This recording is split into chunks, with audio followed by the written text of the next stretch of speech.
Sejam todos muito bem-vindos a mais um episódio do Ânima Saúde, o podcast mais saudável deste Brasil.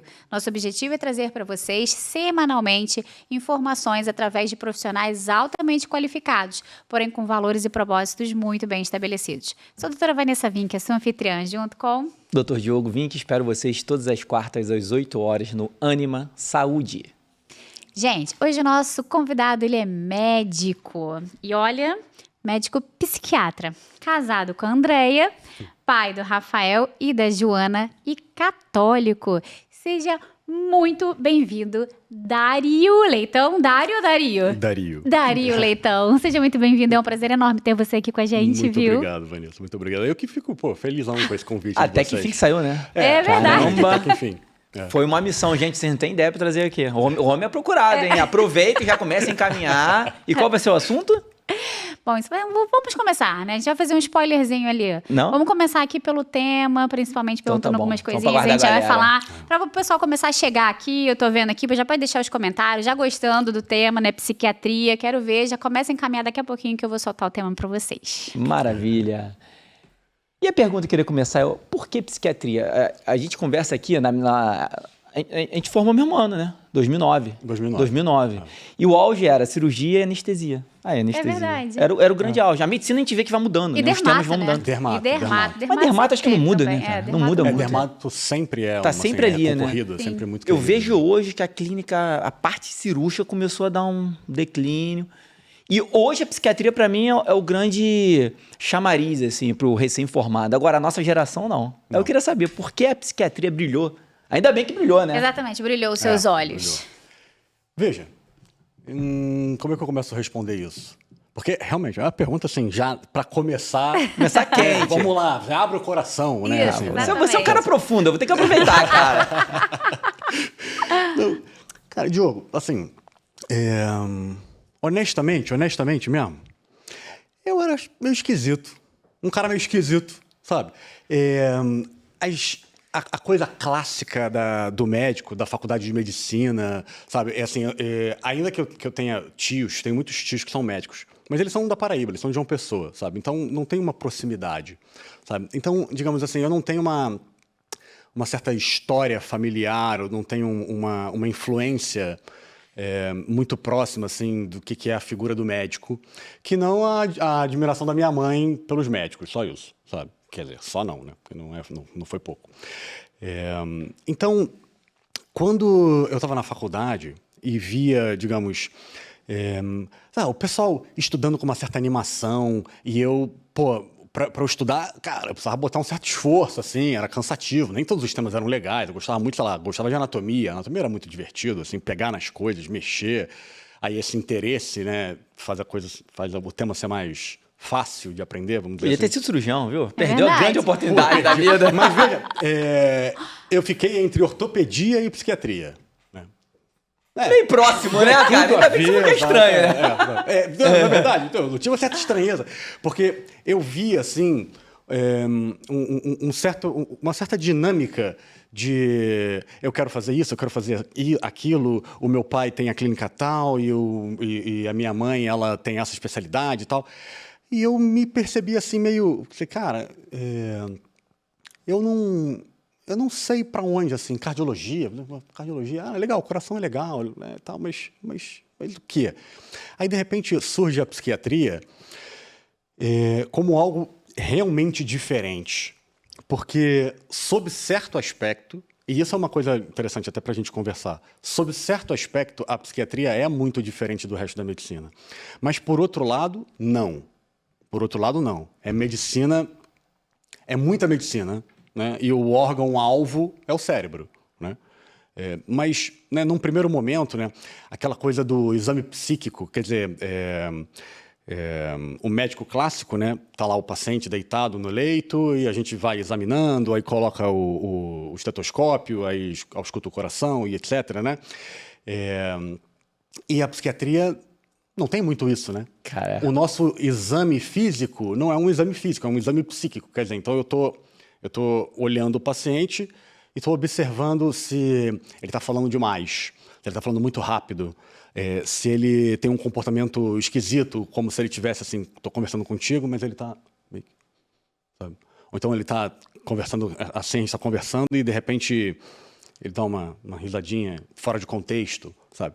Esse é o exame que o médico psiquiatra vê, né? Faz quando ele está na consulta de psiquiatria, sabe? Então, isso sendo tão diferente assim, isso foi atraente para mim, sabe? Foi atraente, beleza, fui monitor de psiquiatria na faculdade, mas depois eu me formei e, enfim, fui trabalhar, ganhar dinheiro, não estava pensando ainda em especialização, sabe?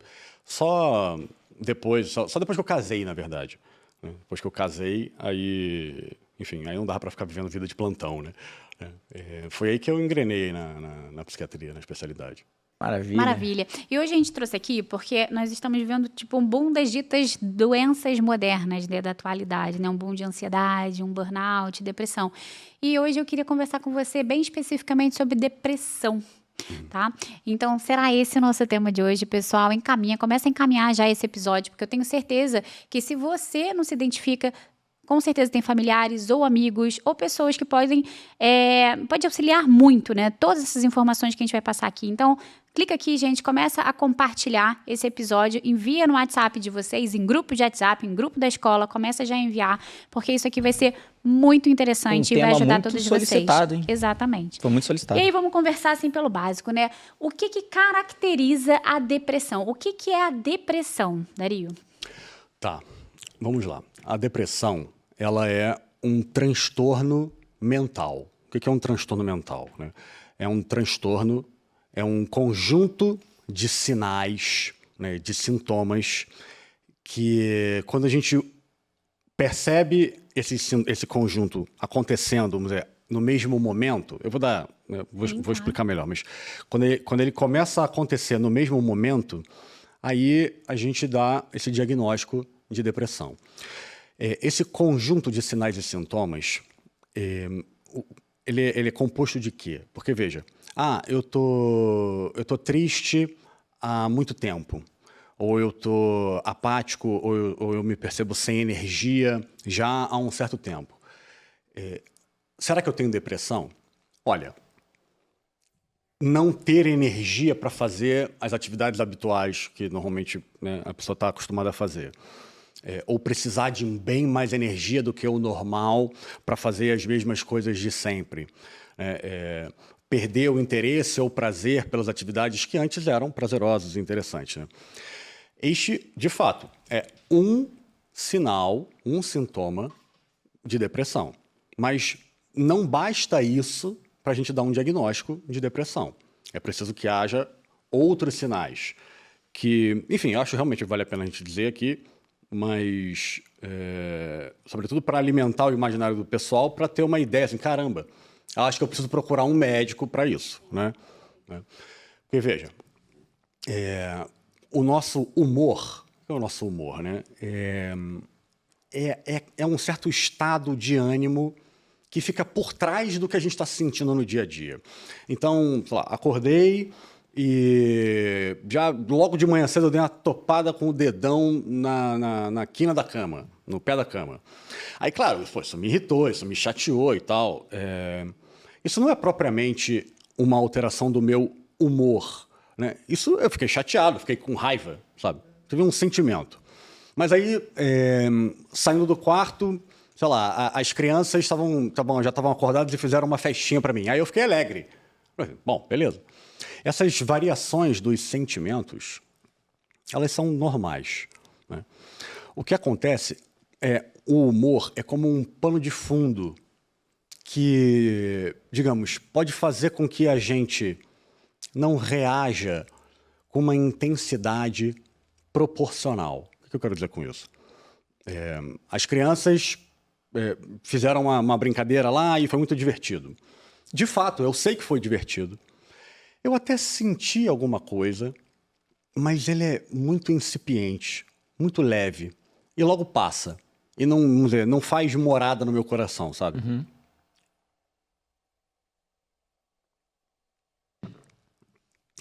Da mesma forma, A irritação também pode ser um pouco assim, né? Quer dizer, então, assim, você sei lá, alguém faz alguma coisa que me incomoda, eu sofro algum tipo de injustiça e tal. Eu posso... No caso da irritação é um pouco mais complicado, mas, assim, a princípio, eu posso experimentar essa irritação, mas isso também tá diferente do que é o meu normal, sabe? É como se eu estivesse sentindo menos as coisas. Eu estivesse com o humor deprimido, né? Claro, esse humor deprimido, ele também pode ser, vamos dizer, uma tendência a experimentar mais sentimentos negativos. Então, eu posso experimentar um pouco mais de raiva, um pouco mais de irritação, um pouco mais de tristeza, de frustração. Tá no rol dos sentimentos negativos, né?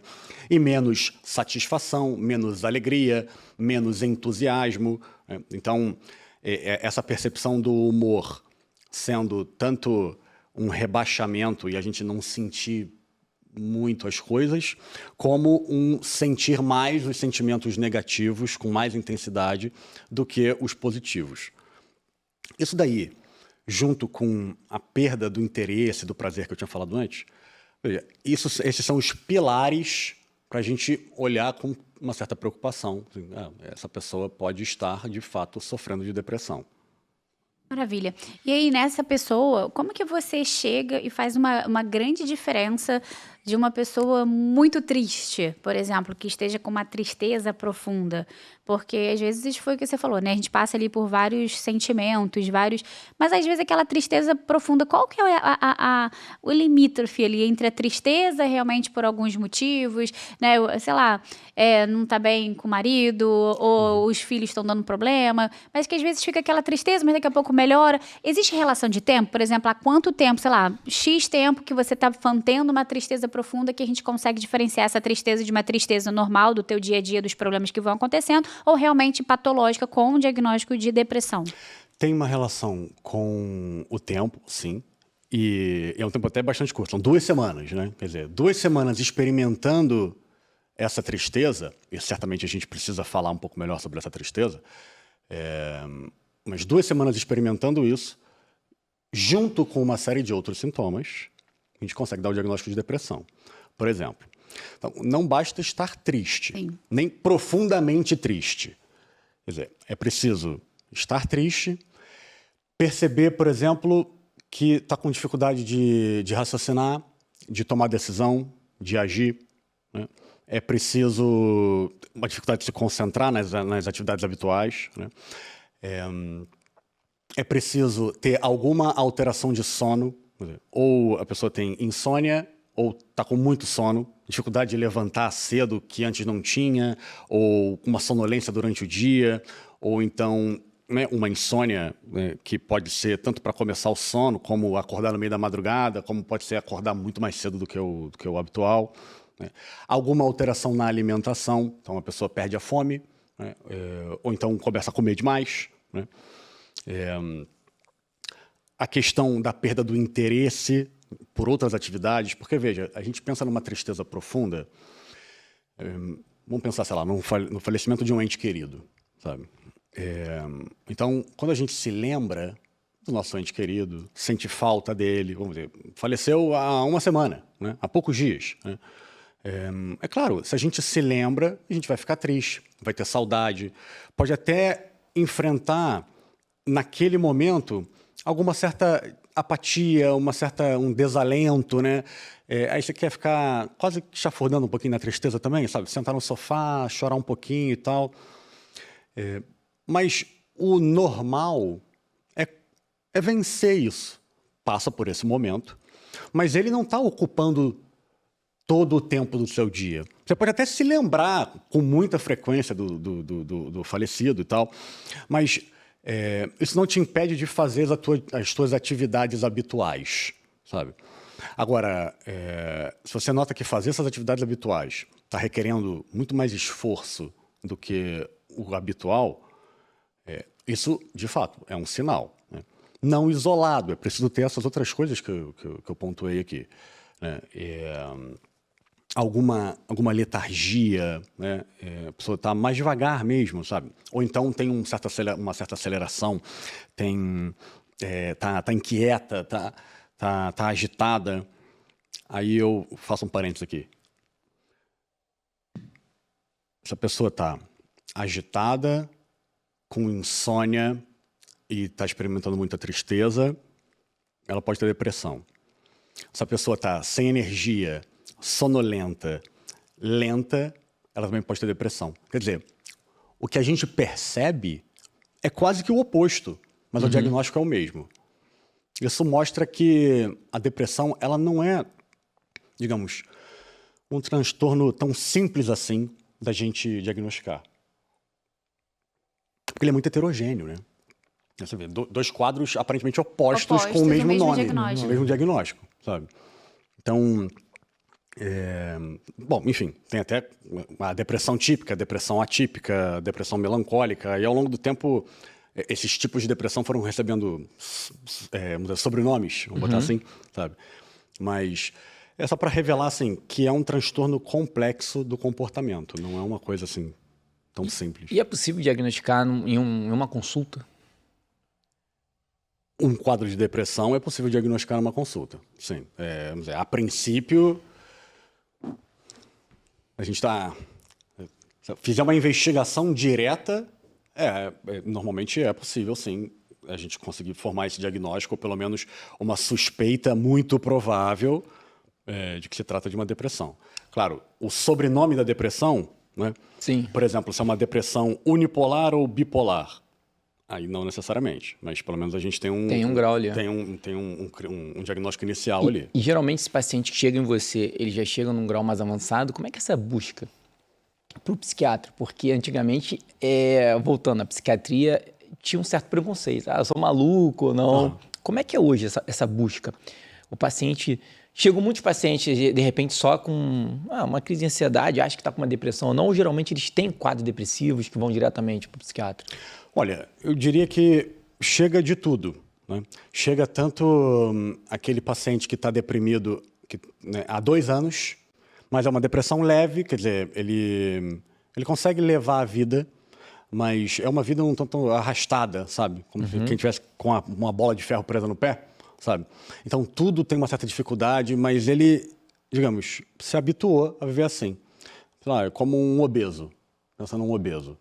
Ele vai levando a vida, mas ele está muito mais cansado do que o habitual, ele tem uma relação esquisita com a alimentação dele, ele sofre de consequências da obesidade, problemas de pele por conta das dobras, etc, mas ele consegue levando a vida dele, sabe? Vai se adaptando. Vai se adaptando, exatamente. Então, no caso da depressão, leve, até moderada já nem tanto, mas no caso da depressão leve, certamente é possível viver com a depressão por 1 ano, 1 ano e meio, 2, mas aí, de fato, assim, o que acaba acontecendo ou essa depressão piora, ou a pessoa de fato se dá conta que, cara, poxa, eu não preciso viver assim. Tem alguma coisa errada, sabe? Por que as pessoas... Eu tô diferente das pessoas, sabe? As pessoas reagem com uma certa alegria e eu não.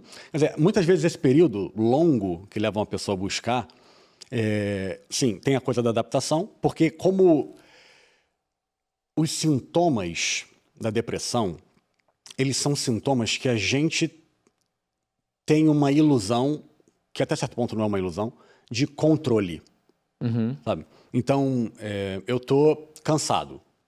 Tô cansado. Às vezes a gente acorda meio cansado, passa o dia um pouco cansado e tal, e vai levando, né? E a gente tem uma razão para isso. Sei lá, dormi mal, né? Hoje é segunda-feira, afinal de contas todo mundo fica cansado na segunda-feira, sei lá. E outro dia, aí vem a insônia. Tô cansado por quê? Porque eu dormi mal, né? Eu tenho dormido mal. Porque é como se a gente fosse montando a pessoa com depressão vai montando a solução hipotética que ela mesma não consegue aplicar. Por exemplo, se eu dormir mal, isso melhora. Bom, se eu dormir bem, desculpa. Se eu dormir melhor, isso melhora. Bom, de fato. Mas você não controla. Quer dizer, você controla se você vai apagar a luz, se você vai dormir com a televisão ligada, né? Isso aí você controla. Mas assim, dá 3 horas da manhã, acordou. Você não controla isso, sabe? Mas será que eu comi mais carne de porco hoje ou ontem, ou não sei o quê? Às vezes não tem nada a ver uma coisa com a outra, sabe? Então, mas essas ilusões de que a gente pode dormir melhor, sendo que não há nada para fazer em relação a isso. Isso é um sintoma mesmo, sabe? Eu preciso, né, estar mais animado. Mas como é que a gente cria ânimo? Sabe? Isso é até possível, mas é preciso um certo grau de maturidade e de espiritualidade para a gente conseguir injetar um ânimo onde não tem. E isso, muitas vezes, em círculos mais religiosos, confunde-se mesmo. Né? É uma confusão possível, né? Então, a pessoa está enfrentando um quadro de depressão e o diagnóstico é falta de oração, vamos botar assim, sabe? Falta de espírito de sacrifício. Sim.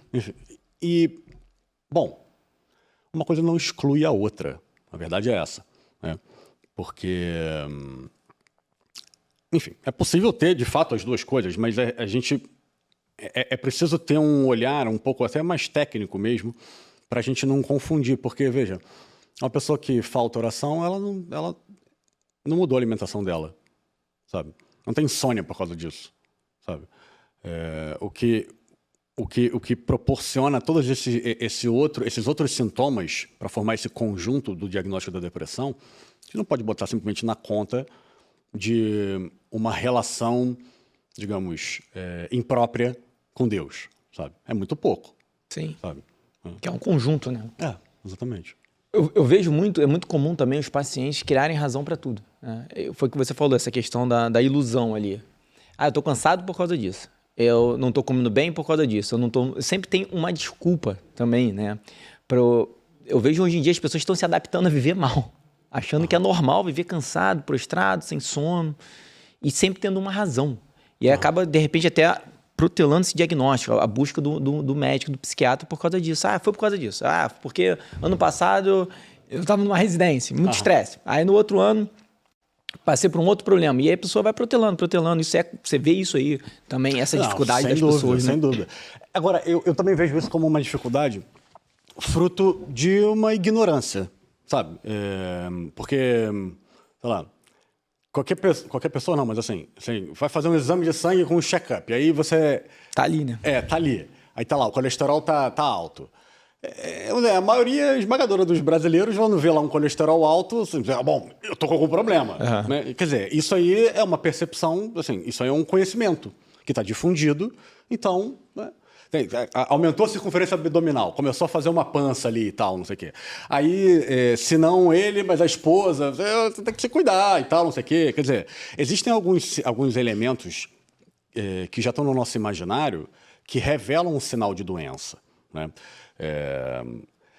E na depressão, isso não existe ainda, sabe? E também, diria assim, não é tão simples, mas isso existe. Né? Quer dizer... essa ignorância de, por exemplo, insônia. Insônia é uma coisa, vamos dizer, é um transtorno absolutamente comum e é subdiagnosticado porque não há tanta procura, assim, sabe? A pessoa chega no consultório, eu tenho insônia. Quanto tempo? 5 anos. Pô, cara, 5 anos? Por que você fez isso, sabe? Cara, se não tem, vai ficar com depressão, né? Exato. Inclusive é um fator de risco para a depressão, né? Mas, entende? Quer dizer, de alguma forma isso fica negligenciado no nosso cuidado por falta de esclarecimento, né? Sim. Olha, isso que está acontecendo contigo pode ser um sintoma de depressão, sabe? Eu sei que é difícil agora a pergunta que eu vou fazer, porque são inúmeros sintomas de depressão, né? Mas, assim, para o pessoal de casa ouvir ali e meio que se identificar, quais são os principais, assim, Dario? Porque você falou que, obviamente, né? Tudo ali, e sintomas que podem ser opostos, né? Uma hiperatividade, às vezes uma apatia. Mas, assim, quais são os principais, assim, mais fidedignos, assim, que a pessoa tem que chamar mais atenção, assim, que é mais comum no dia a dia? Né? Pra gente fechar um diagnóstico que a pessoa fala, caramba, tem alguma coisa errada comigo. Tem alguma coisa errada comigo. Ou com algum familiar meu. Familiar, né? exatamente. Veja, é necessário ter uma apatia, uma perda do interesse, do prazer pelas atividades, sabe? Então, isso é necessário. De forma prática, você pode estar, assim, deitado na cama por muito tempo, sabe? Com mais dificuldade de se levantar e fazer as suas coisas. Isso é bastante comum, né? Ou então, conseguir, de fato, fazer as coisas, mas perceber um certo peso, uma dificuldade, uma falta de ânimo, sabe? Uma falta de ânimo, assim, mas eu nunca fui muito animado. Então tá, então você sabe qual é a tua relação com o ânimo, sabe? Mas isso mudou. Mudou. Era de um jeito, não é mais. Sabe? Mas não é mais, tem 2 anos. Bom, tá bom, então não é mais, tem 2 anos. Né? Mas essa relação da apatia, da perda do prazer e do interesse em fazer as coisas. Né? E a gente percebe isso assim. Para trabalhar ou para lavar a louça, a pessoa está sem energia e tal, não sei o quê. Mas para ir para a festa, ela tem. É lógico. Né? É lógico. Para fazer as atividades que são mais prazerosas, a gente tem mais energia para fazer. Então, assim, então isso não é depressão, porque a pessoa consegue ir para a festa, mas não consegue lavar a louça? Não, veja, isso pode ser depressão mesmo. Isso é importante. Isso que você está falando foi muito importante, porque as pessoas banalizam. Exatamente. É um sanguíneo que não quer nada, só quer ir para a festa e não quer nada. Exatamente. Isso é muito importante que você está falando, Dario, muito mesmo para chamar a atenção, né? Porque a depressão já é subvalorizada assim, em relação ao diagnóstico, né? Tipo, às vezes até meio um receio, né, do próprio diagnóstico. Né? E às vezes fala assim, não é possível, tá com depressão, não quer lavar uma louça, não quer fazer nada, mas vai para uma festa, ou então, sei lá, sair com as amigas, vai. Né? Isso é muito legal o que você está falando. Veja, nem sempre, assim, não precisa necessariamente ser o olhar de outra pessoa. A pessoa com depressão, ela vai se confundir com isso, sabe? Assim, eu tô com algum problema? Não, eu não tô com problema nenhum. Afinal de contas, eu tenho energia para jogar o meu futebol, eu tenho disposição para sair com os meus amigos, com as minhas amigas e tal. Mas para trabalhar, eu não tenho energia. Cara, eu sou um preguiçoso. Sim. Ei, calma. Caramba. Ou seja, ela começa a afundar mais ainda, né? Exatamente. Isso é um outro sintoma, né? Que é o sentimento de culpa e o sentimento de menos-valia, né? Que é essa depreciação que a gente faz da gente mesmo. Então, veja, a pessoa tem disposição para fazer algumas coisas e outras não. Aí ela se julga, ela começa a ficar autorreferente, ela fica olhando para si e se julgando negativamente. Eu sou um preguiçoso, eu sou um idiota, eu faço tudo errado. Vai ficando num ciclo. E vai ficando nesse ciclo, porque junto com essa autodepreciação, normalmente vem uma autocobrança. Eu preciso me levantar, eu preciso fazer isso, eu preciso fazer aquilo. Pô, vai, cara, levanta da cama, faz tal coisa. Vai, dá esse sorriso que você sempre deu e agora não está conseguindo dar. Vai lavar essa louça, vai fazer... Né? E muitas vezes, essa cobrança interna, ela não é, digamos...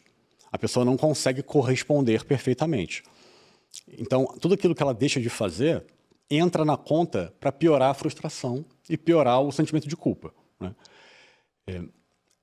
Isso tudo fica velado, porque é só no mundo interior da pessoa que está acontecendo. Ninguém está vendo isso. O que a gente está vendo? A pessoa está jogando um joguinho no celular. É isso que a gente está vendo. Sabe? Não sabe o que está passando dentro da cabeça do outro. Né? Então, isso... De fato, assim, falta um olhar um pouco mais sensível para um problema que a Organização Mundial de Saúde mostra que até 2030 vai ser a maior causa de disability, né? de abstenção ao trabalho, maior causa de prejuízo, né? Vai ser a depressão. Em 2030, né? Essa é a estimativa. Precisa ter um olhar um pouco mais crítico, assim, né? Porque, se você está com 39 de febre, eu não digo que é preguiça. Exatamente. Levanta da cama aí, pô, vai trabalhar. Não. Tem uma métrica. Mas é porque tem uma métrica? Não, é porque eu reconheço esse sinal como algo.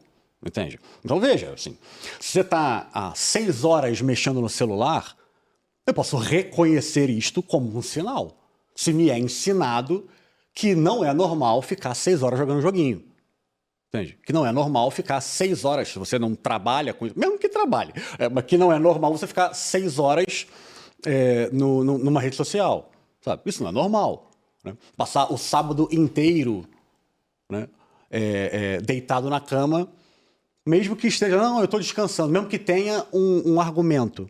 Né? Não, pô, estou cansadão e tal. Sábado é meu dia de dar uma relaxada. Mas você tá, cara, você foi dormir às 11, despertou às 8, e são 3 horas da tarde, e você ainda não levantou, tá de pijama. Tem uma coisa errada.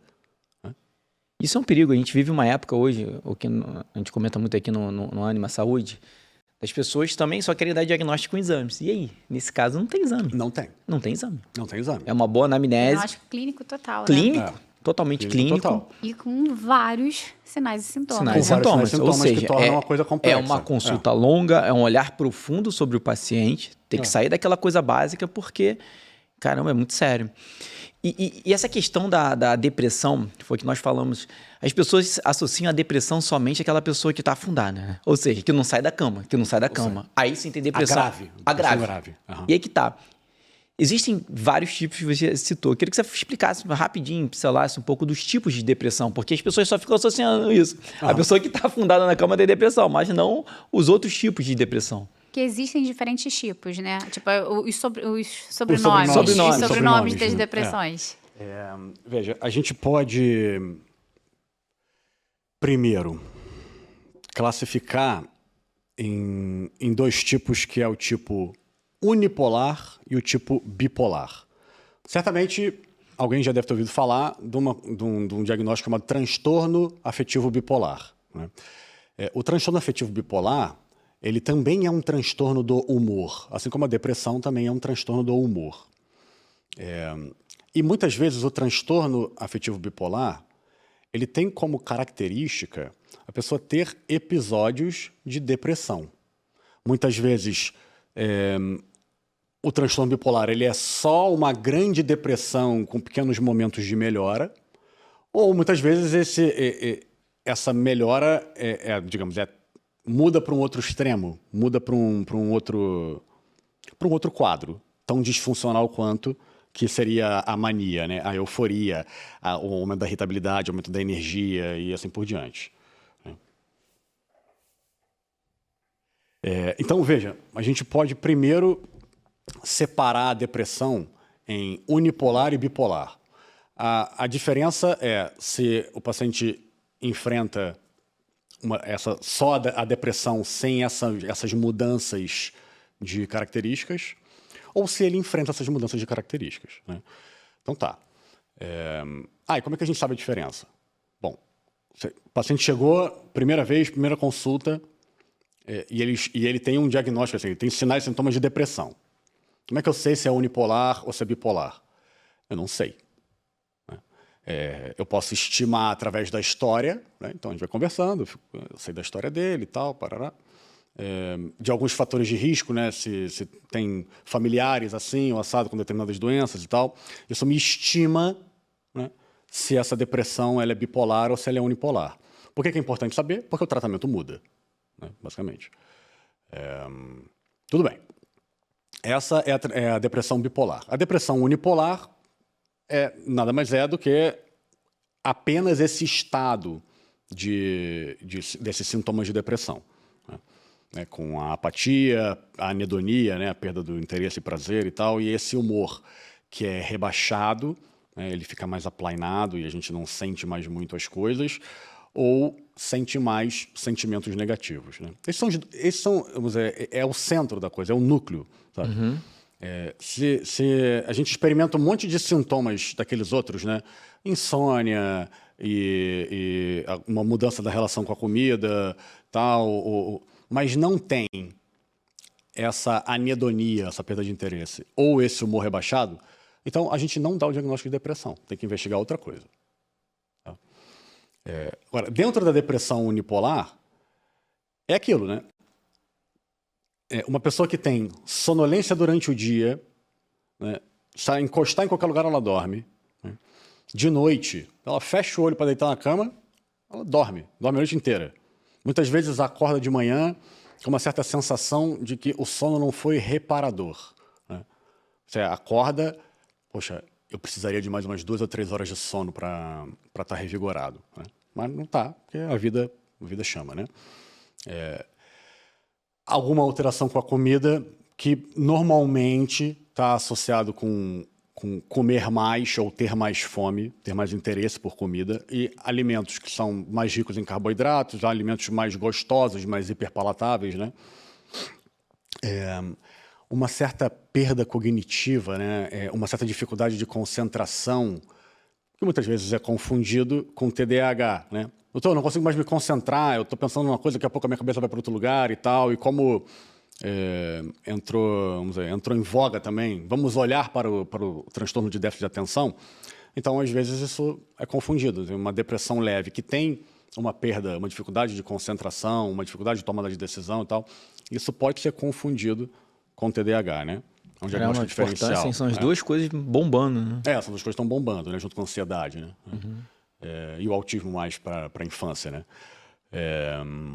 Enfim, então existe essa depressão atípica, que ela é atípica, não é a mais comum, que é essa sonolência diurna, com essa hipersonia que a gente chama, né? Assim, muito sono durante a noite também, mais avidez por comidas gostosas e tal, uma certa perda cognitiva, né? Uma dificuldade de se concentrar, de tomar decisão e tal, junto com não tanto experimentar sentimentos negativos, mas não experimentar muita coisa. Mais a anedonia e o humor rebaixado do que propriamente ficar experimentando tristezas e sentimentos negativos muito fortes. Isso é um tipo. O outro tipo, veja, não é, né? Tem gente que tem isso aqui, mas tem insônia e perde a fome. Quer dizer, de fato, é quase como um cardápio, né? Eu quero isso, eu quero isso, quero aquilo outro, né? Para montar um diagnóstico, não são só essas duas formas, tá? E a outra forma é essa forma da depressão, onde a pessoa experimenta mais tristeza, né? Ainda que consiga fazer algumas atividades com um esforço maior, mas ela experimenta mais tristeza, sentimentos de culpa, ela perde a fome, ela tem insônia, pode enfrentar alguma perda cognitiva, né? Alguma dificuldade de concentração, ou de tomada de decisão, mas ela se percebe também um pouco mais insegura, e muitas vezes essa apatia diante da vida, ela fica revelada só como não se comprometer, no sentido de assim, vamos almoçar? Vamos. Quer ir para onde? Tanto faz. Pode ser por temperamento, tanto fez, tanto faz agora. Mas às vezes, né? Mas você sempre deu opinião, cara. Você sempre quis ir pro churrasco e tal, não sei o que, parará, e agora meio que tanto faz. Né? Isso pode soar esquisito, né? Quer dizer, é uma apatia, mas que pode até ser vista com uma certa forma. Poxa, mas a pessoa está aprendendo a ceder, está sendo flexível e tal, não sei o quê. Não, virtuoso, tá virtuoso. Tá virtuoso, né? Não necessariamente é virtude, pode ser depressão, né? Enfim. Mas, de novo, no mundo real, a coisa não vem como está no livro, né? Porque, por exemplo, o que acontece no mundo real? É mais comum ter depressão com ansiedade do que ter depressão isolada.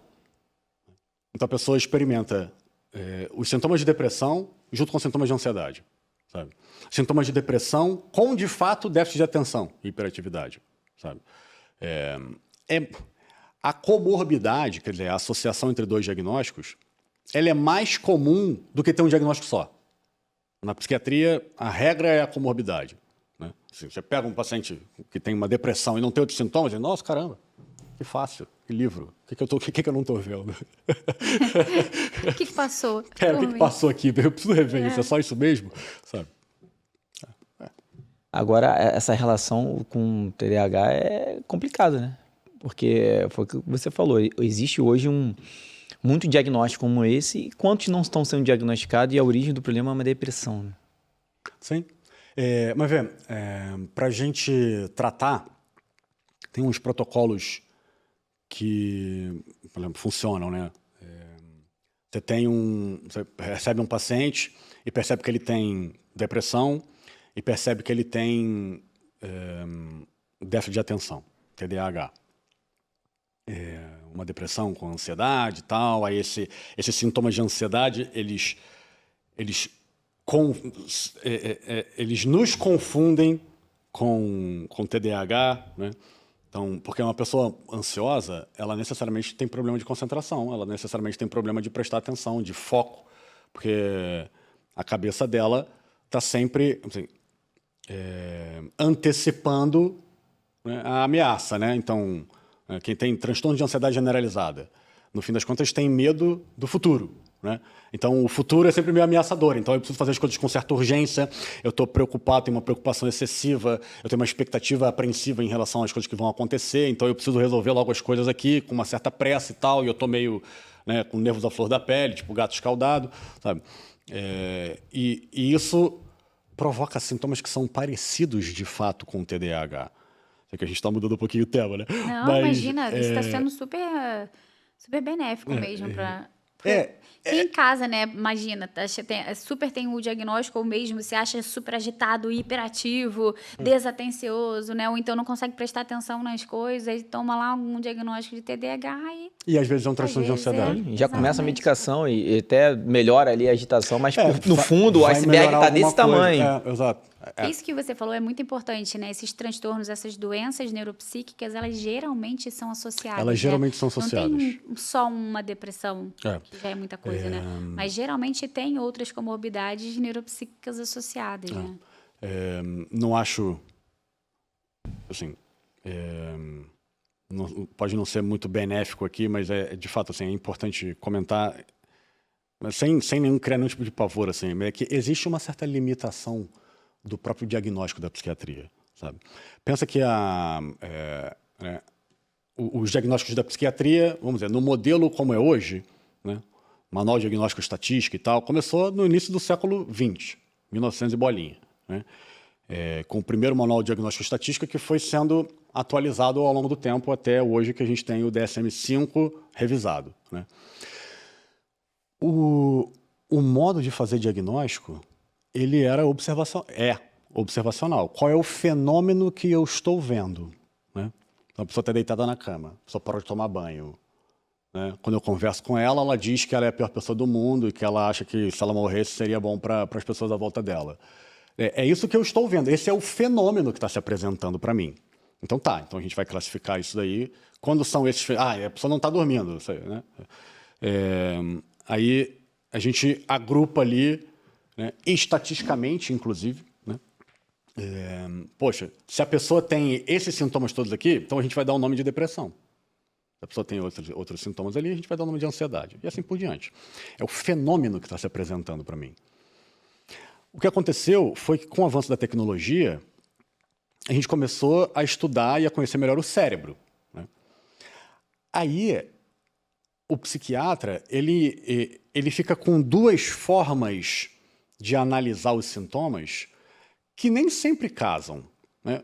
Porque, veja só, vamos pensar na dificuldade de concentração, que é uma coisa que pode acontecer na depressão, na ansiedade, no TDAH. Né?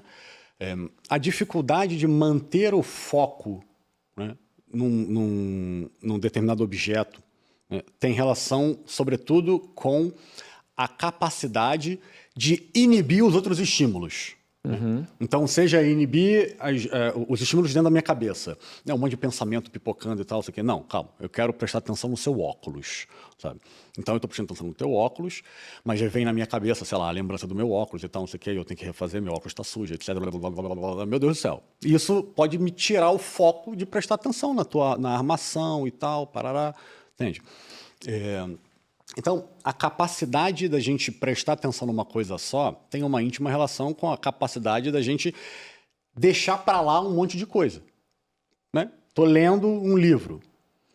O meu cérebro ele precisa ser capaz de ignorar a mosca. Porque senão eu não consigo ler o livro. Porque a mosca... Aí eu não consigo prestar atenção no livro, né? Existe uma região cerebral responsável por excluir estímulos irrelevantes para a atividade que a gente está fazendo, né? Ela não trabalha sozinha, ela trabalha com uma outra região, que é o córtex pré-frontal, que está afetada no TDAH, na ansiedade e na depressão. Então, é um sintoma, né, por conta de um déficit, de uma disfunção de uma região, mas é uma região compartilhada por uma série de diagnósticos, né? Porque ela está alterada tanto na depressão, como na ansiedade, como no TDAH. Assim, caramba. Então, o médico hoje ele precisa tanto do manual e fazer porque é a forma de fazer diagnóstico, né? olhar para os sintomas e tal e dar um nome. Trata-se de depressão. Né?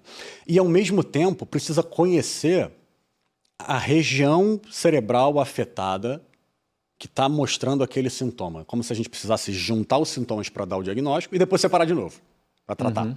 Sabe? Caramba. Porque aí isso dá margem, assim, para a gente olhar para as comorbidades. Entende como as comorbidades ficam muito mais comuns, assim? Sim. É natural que seja, né? Assim, porque é um fenômeno que eu estou vendo, mas a pessoa, vamos dizer, já tem TDAH, que é uma doença do neurodesenvolvimento, então normalmente vem desde a infância, né?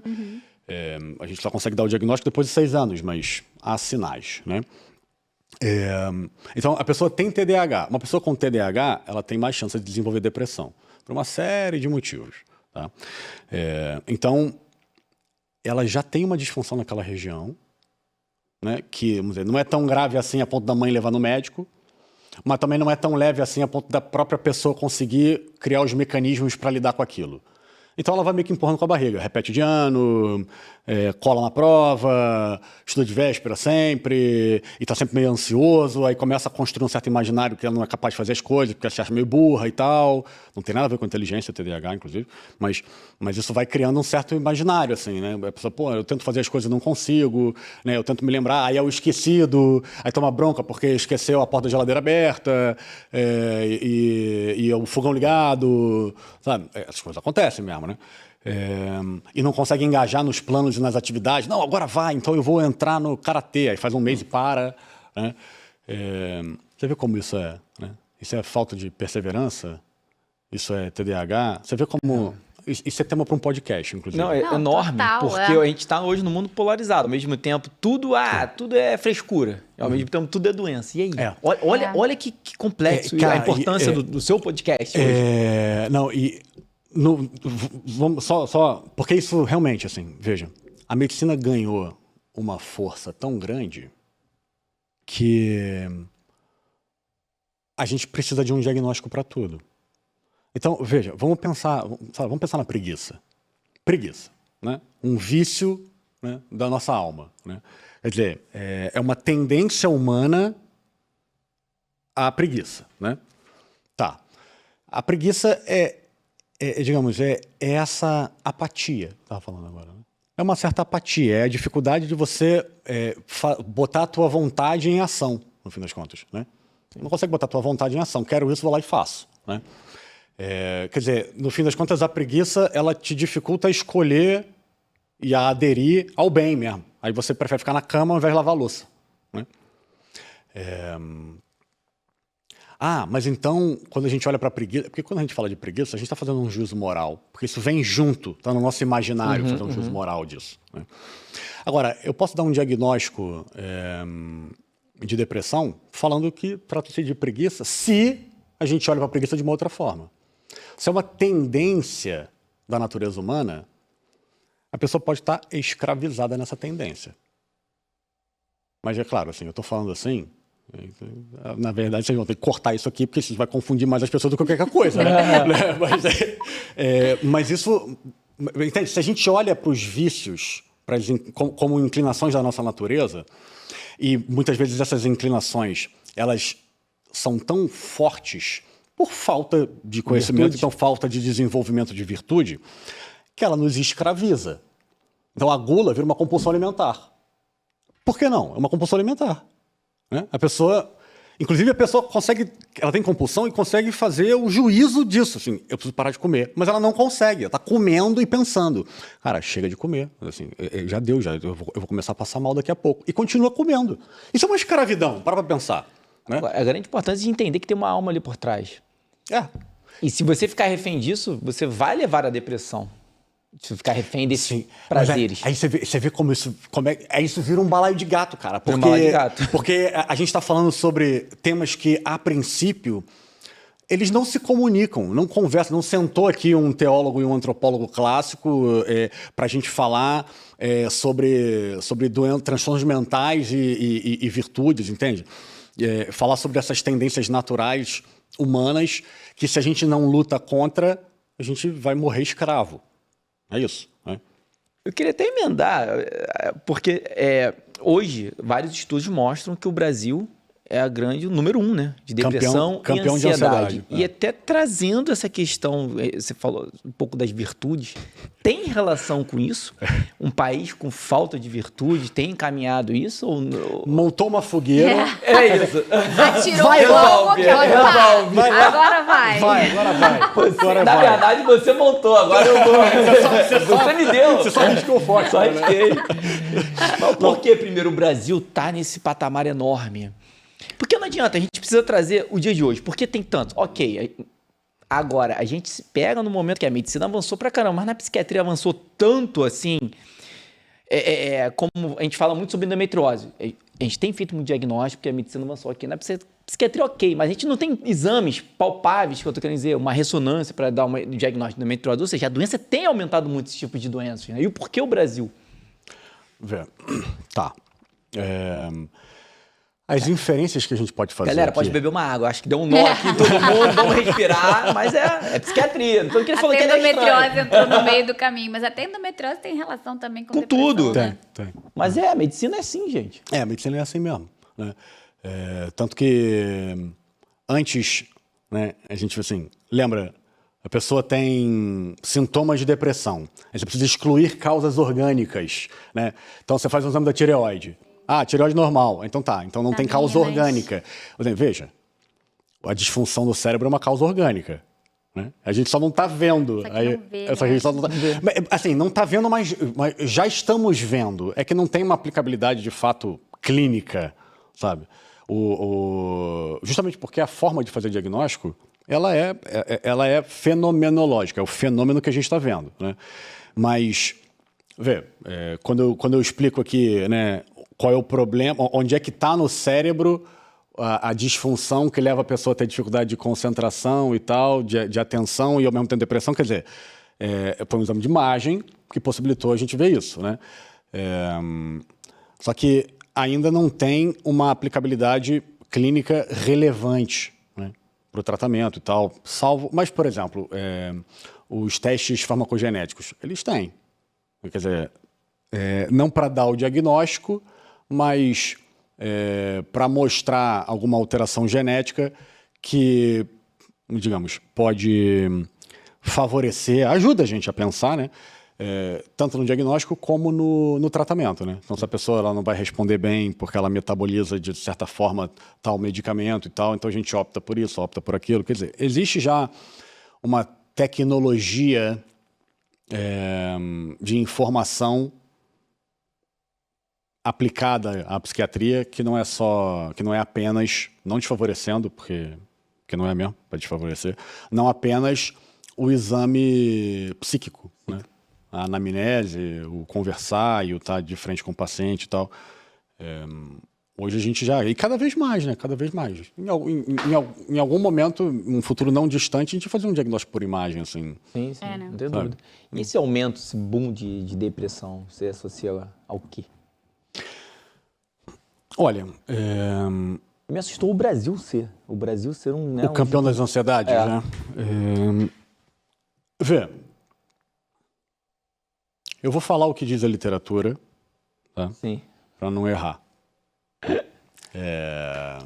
Mas eu quero saber a tua opinião. É isso que você quer saber. Cara, medicina é dinâmico, não tem jeito. Porque, repara, assim, existem causas, né? Vamos chamar de causa, tá? Fisiopatologia, né? Neurobiologia da depressão. Então, assim, uma má alimentação, né? Um sedentarismo, uma má alimentação que faz com que o nosso corpo fique, digamos, habitualmente um pouco mais inflamado do que o que poderia ser, vamos botar assim. Então, isso é um elemento que favorece, né, o desenvolvimento de depressão. Um nível de estresse também um pouco mais elevado, quer dizer, o estresse crônico. Aí você vê o Brasil, quem vive no Brasil, o pobre que vive no Brasil, pô, é óbvio que ele tem que estar estressado, sabe? Porque ele vive numa insegurança, o transporte público não funciona muito bem e tal. Ele precisa botar uma certa energia para sobreviver. Né? Assim, entende? Não é assim. Não é para amador, não. Não é para amador. O brasileiro não é para amador mesmo, a verdade é essa. Então, isso mantém um certo nível de estresse elevado. Sabe? Aí você soma isso com uma má alimentação. Alimentação precária. Não, uma alimentação precária.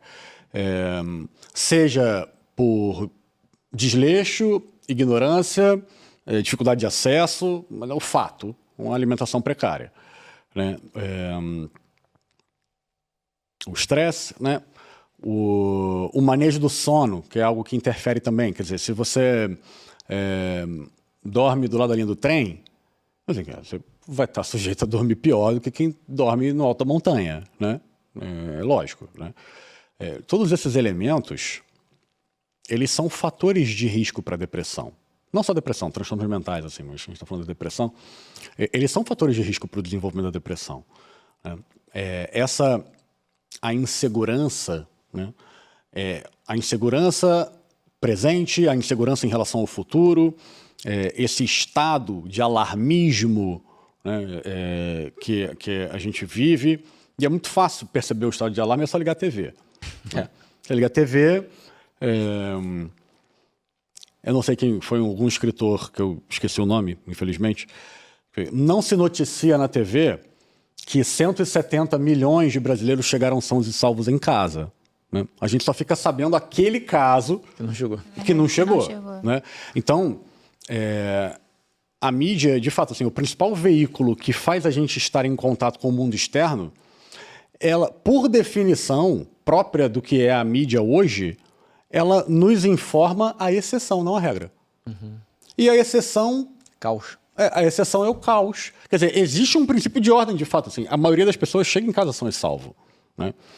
Não são todas as crianças que são sequestradas quando vão no shopping, sacou? Assim, calma, gente. Né? Sim, beleza, vai dar uma olhadinha no teu filho, não deixa ele ficar... Assim, mas tá tudo bem também, sabe? Então, a gente vive num certo estado... de alerta, né? De alerta, sabe? De alerta. Que já é, primeiro, existe já um alerta objetivo. Você precisa lutar para vencer na tua vida, para sobreviver e tal. Né? Então já existe isso daí. Né? Associado a essa retroalimentação de que, né, que a vida é difícil e a gente precisa de fato ter medo. Né? Associa isso com uma relação pobre com Deus. Né? Porque... é verdade também, né? Quer dizer, é uma relação de que a gente corre o risco, todo mundo, ricos, pobres, não sei o quê, de estabelecer uma relação com Deus como se ele fosse o gênio da lâmpada, né? Como se ele fosse livrar a gente das dores. Não, muitas vezes essa dor existe justamente porque você está afastado de Deus. Aí ele manda uma cruzinha para você se lembrar dele. Né? O próprio critério da cultura hoje, né, que é se está doendo, tem alguma coisa errada. Né? Porque a gente vive numa cultura de que para ser feliz é preciso que não tenha dor. Sem sofrimento, né? Sem sofrimento, sabe? Isso é uma coisa que se percebe muito no consultório, que é justamente assim... eu tô com dificuldade de tal coisa, qual é o meu problema? Aí é que entra a medicina. O juramento da medicina é curar quando possível, aliviar a dor e tal. Então, aliviar a dor, beleza. Então tá. Então, numa cultura onde a dor é um mal, a medicina é a salvadora, pô. Sim. Remédio para tudo. Remédio para tudo. Né? Então, eu tenho dificuldade de levantar da cama. Então tá, doutor, qual é a doença? Eu estou sem energia para fazer as coisas. Qual é a minha doença? Isso é um diagnóstico diferencial de depressão. Você não tem depressão. O que você tem é uma relação esquisita com a dor. Né? Que todo mundo tem hoje. Todo mundo tem dor, né? Não quer aceitar. Exato. Não quer aceitar a dor inevitável da vida, né? O sofrimento inevitável da vida. Isso é a arma demoníaca vigente hoje, de fato, assim, pô, né? Se tem alguma dor, tem alguma coisa errada. Eu não, assim, o certo ou normal é fazer as coisas, não necessariamente com mega entusiasmo, mas de forma tranquila, no flow. Se a coisa não sai no flow, tem alguma coisa errada comigo ou tem alguma coisa errada com o outro. Né? Sim. É a culpa do outro, né? Então, você vê, isso dentro da cultura... Isso muda a nossa percepção de como é que tem que ser uma vida normal. Então, quando aparece um sofrimento, ele é percebido de forma desproporcional. Afinal de contas, é uma negação da realidade, sabe? Assim, eu não deveria estar sofrendo. Então, se eu estou sofrendo, tem um mal aqui. Tem uma coisa super errada acontecendo. Ou assim, eu tenho dificuldade de levantar da cama. Poxa, eu não tinha há 6 meses dificuldade de levantar da cama, agora eu tenho, então eu devo estar com alguma doença, né? Qual é a doença? Aí, sei lá, aí toma... entra... isso é curioso, de fato, né? Porque aí entra todo um universo farmacológico dos suplementos. Quer dizer, a pessoa não tem um diagnóstico médico, né? Então, assim, você não tem uma doença. Mas, eu não estou dizendo que isso é um erro, não, mas isso, de fato, assim, acaba que vira um outro universo onde a medicina influencia, né?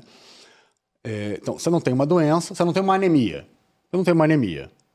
Mas os teus níveis de ferritina e de ferro e o índice de saturação, eles podem melhorar, né? A gente pode colocá-los em níveis ótimos.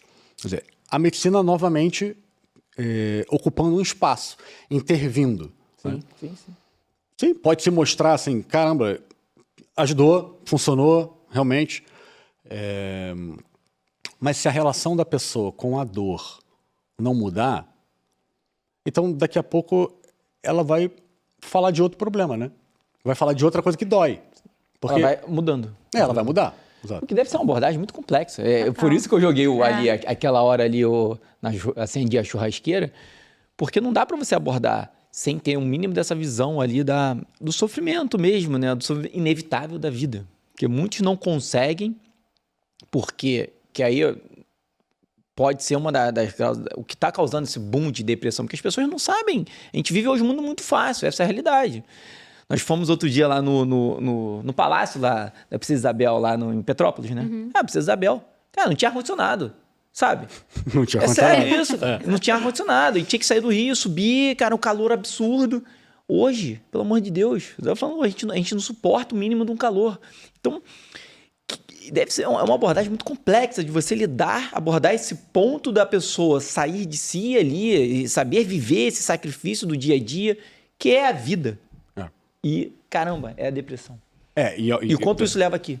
E ao mesmo tempo, é um assunto delicado de falar, porque justamente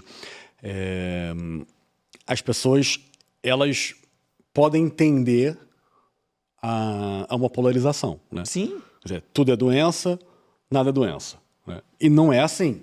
Porque, existe de fato depressão. Isso de fato existe. Isso é um diagnóstico médico. As interferências de como a pessoa enxerga a vida. Então, vamos supor, uma pessoa que não tem nenhuma capacidade de resiliência, de resistir à dor.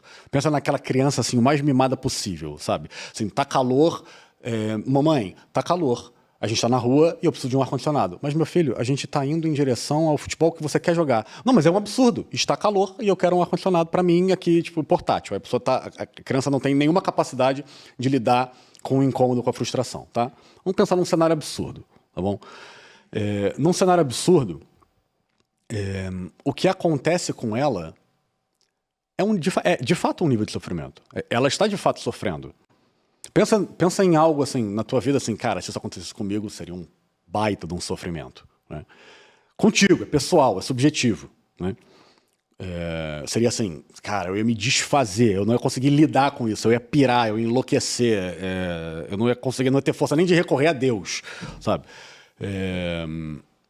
Beleza. Então, esse é o limite do teu sofrimento. Você iria enlouquecer diante desse acontecimento teu. E claro, não é necessariamente igual para uma outra pessoa. Sim. Né? Mas vamos botar assim, esse é o teu limite de capacidade da dor. Passou disso, é enlouquecedor. Você pede para parar. Não, só para, sabe? Só que esse limite do sofrimento teu, ele não é o habitual, né, cara? Você fala assim, não, realmente, assim, eu sempre peço assim, eu jogo a toalha, eu enlouqueço, eu acho um absurdo quando faz calor no Rio de Janeiro. Eu falei, pô, irmão, então tu fica satisfeito uma semana no ano só, né? O resto você tá, né? Mais esses Inclusive, dias. hoje tá beleza. Hoje, inclusive, né? Mas, quer dizer, se o teu limiar do sofrimento, ele é baixo assim, o que acontece no mundo externo que te incomoda, de fato te incomoda. Você percebe isso como sofrimento.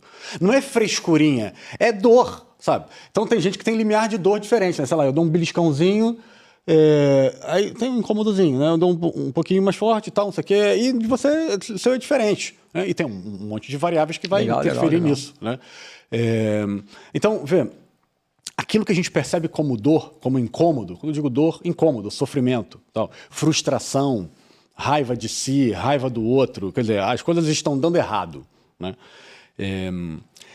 Isso tem uma repercussão que é física. Né? Então, né, algo foi frustrante. O cérebro percebe isso como dor. Não dor física, como quem tivesse dado uma alfinetada no meu braço, mas uma dor sentida. Né? Não uma dor percebida, mas é uma dor sentida. É uma experiência de dor, por exemplo. Né? Então, acontece uma coisa no cérebro. Né? Então, veja, se a pessoa está sempre experimentando essa frustração, porque ela tem um baixo limiar para dor e para frustração, então ela vai experimentar frustrações. A pessoa que não suporta o calor do Rio de Janeiro e é carioca e mora no Rio de Janeiro, ela está experimentando frustração o tempo inteiro. Né? Já uma outra pessoa que não suporta o frio, passou de 17 graus, eu estou querendo morrer. Beleza, ela passou uma semana de frustração só, o resto do ano ela está de boa no Rio de Janeiro. Né? A pessoa que tem um limiar de frustração do calor, que não suporta o calor, cara, ela está experimentando dor e sofrimento o tempo inteiro. Né? Então o nível de estresse dela é maior. O nível inflamatório dela é maior. Quer dizer, existem repercussões que são físicas nisso. Legal, que sabe? Esse ponto importantíssimo. Aí essas repercussões físicas vão provocar alterações no funcionamento do cérebro. Né? Essas alterações no funcionamento do cérebro, alterações para torná-lo disfuncional, né? Ele fica mais difícil dele fazer coisas que ele fazia antes. Beleza. Dependendo das alterações, a gente percebe um diagnóstico de depressão. Então, existe uma influência entre a forma como a gente enxerga a vida, né? A forma como a gente se relaciona com a gente e com o mundo. Existe uma influência disso aí com o nosso nível de estresse, claro. Né?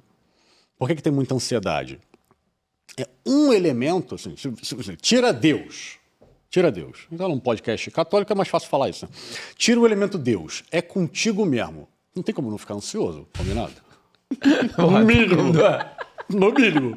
Entende? É contigo mesmo. Assim, o futuro é contigo e tal, não sei o quê. Se vira no mundo. Fiquei até meio arrepiado agora. Exato. Quer dizer, de fato, o sentimento a ser experimentado natural é a ansiedade mesmo. Né? A pessoa não tem uma certa segurança, ela não tem esperança, é tudo com ela mesma. Assim, o natural é ter sentimentos proporcionais a isso. Né? Uhum. Então, vê, esses elementos de crença, né, de enxergar e interpretar o mundo e a si mesmo de uma determinada forma, eles contribuem,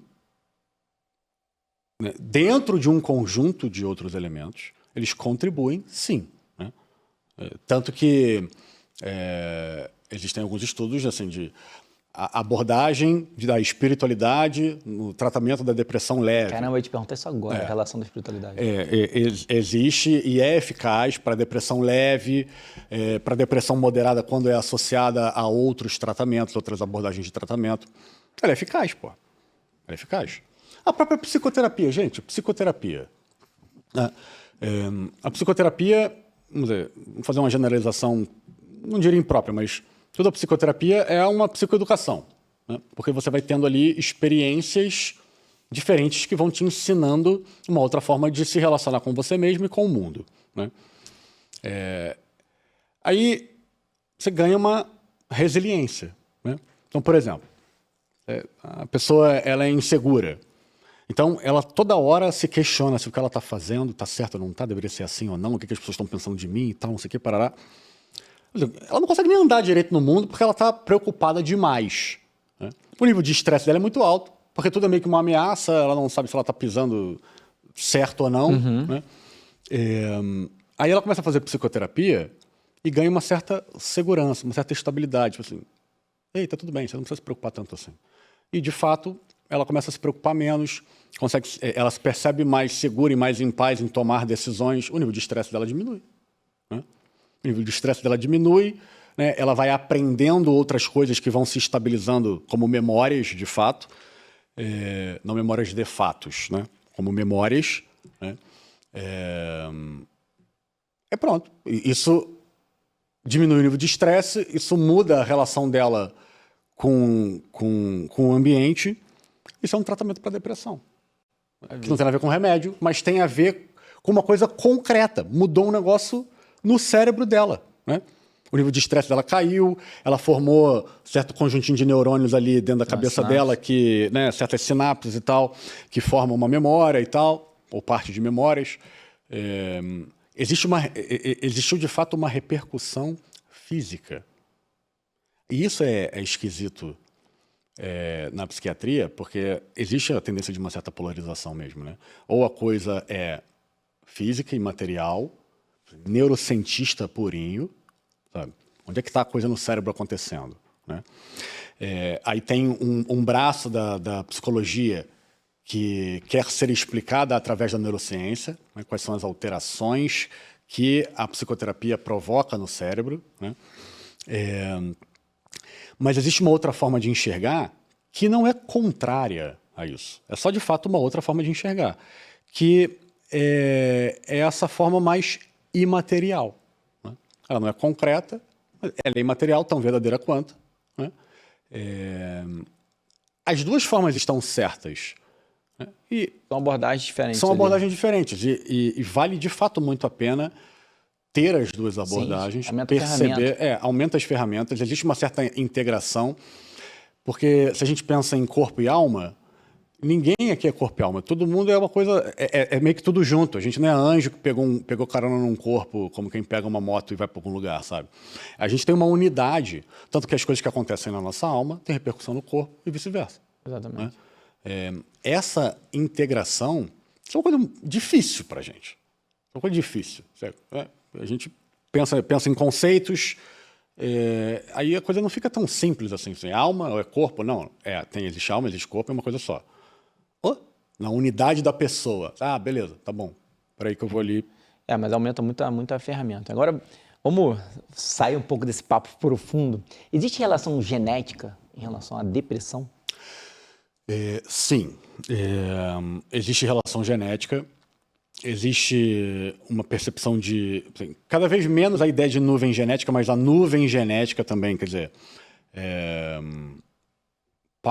filhos de pais com transtornos mentais têm mais chance de ter transtornos mentais, né? E a coisa vai afunilando, né? Então, filhos de pais com transtorno de humor têm mais chance de desenvolver transtorno de humor. Lembra? Depressão e transtorno bipolar e tal, né? Filhos de pais com depressão têm mais chance de desenvolver depressão. Como a depressão, de fato, assim, é um transtorno que ele é multifatorial, ele tem muitas causas que têm relação com a criação, por exemplo. A gente não sabe até onde isso é genética pura, ou epigenética, quer dizer, a criança nasceu com aquele gene, mas ela foi submetida a um núcleo familiar X que propiciou a expressão maior de determinado gene, né?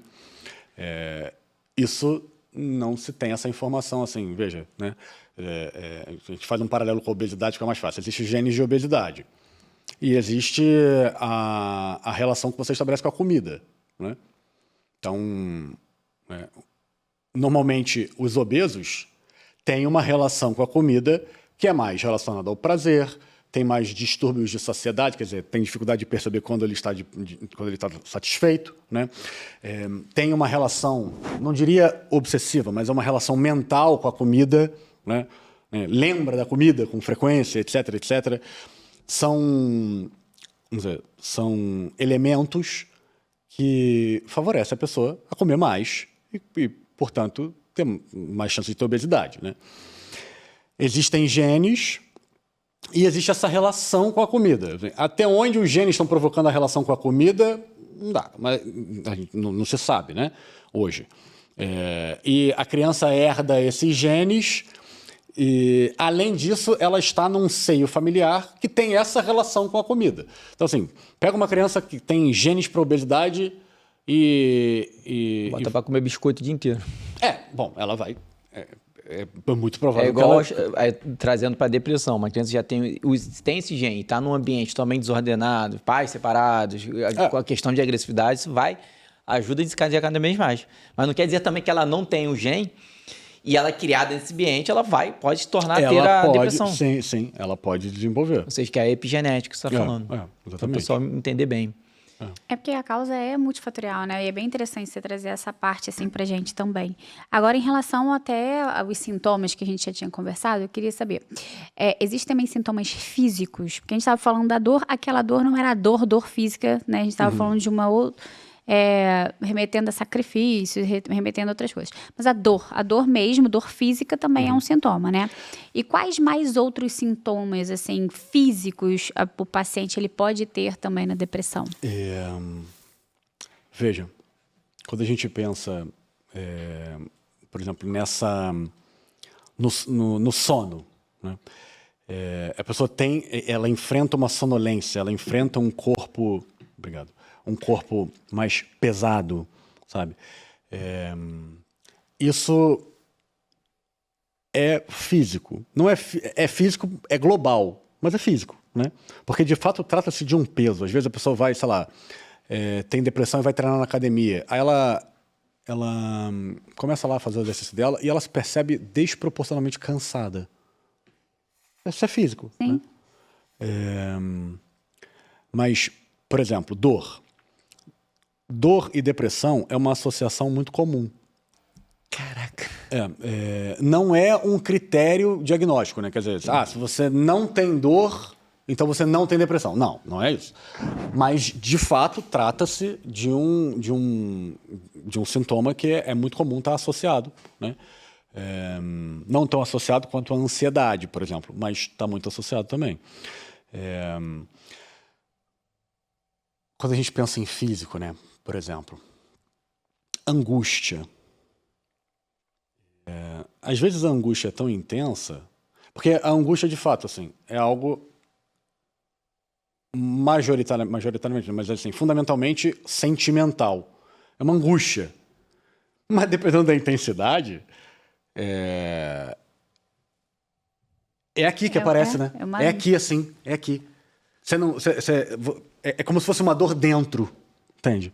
Dor dentro continua sendo dor, né? Sim. É uma dor dentro, é uma coisa esquisita, né?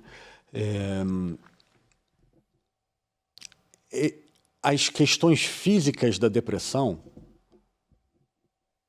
é basicamente isso daí e a agitação, mas a agitação também é no corpo, né? Você percebe uma certa inquietação e tal, mas de fato, assim, são mais sintomas, digamos, afetivos, né? Sim. Que tem relação com o humor mesmo e a gama dos sentimentos, né?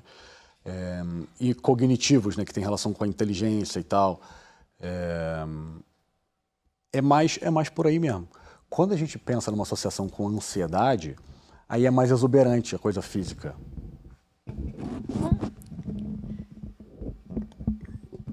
Foi? Oi? Foi? Foi. Vambora. Quando a gente Aqui pensa... é ao vivo. É isso. Pô, não tem problema não, pô. Tá puxando, levando Quem isso sabe aí. faz ao Tá vivo.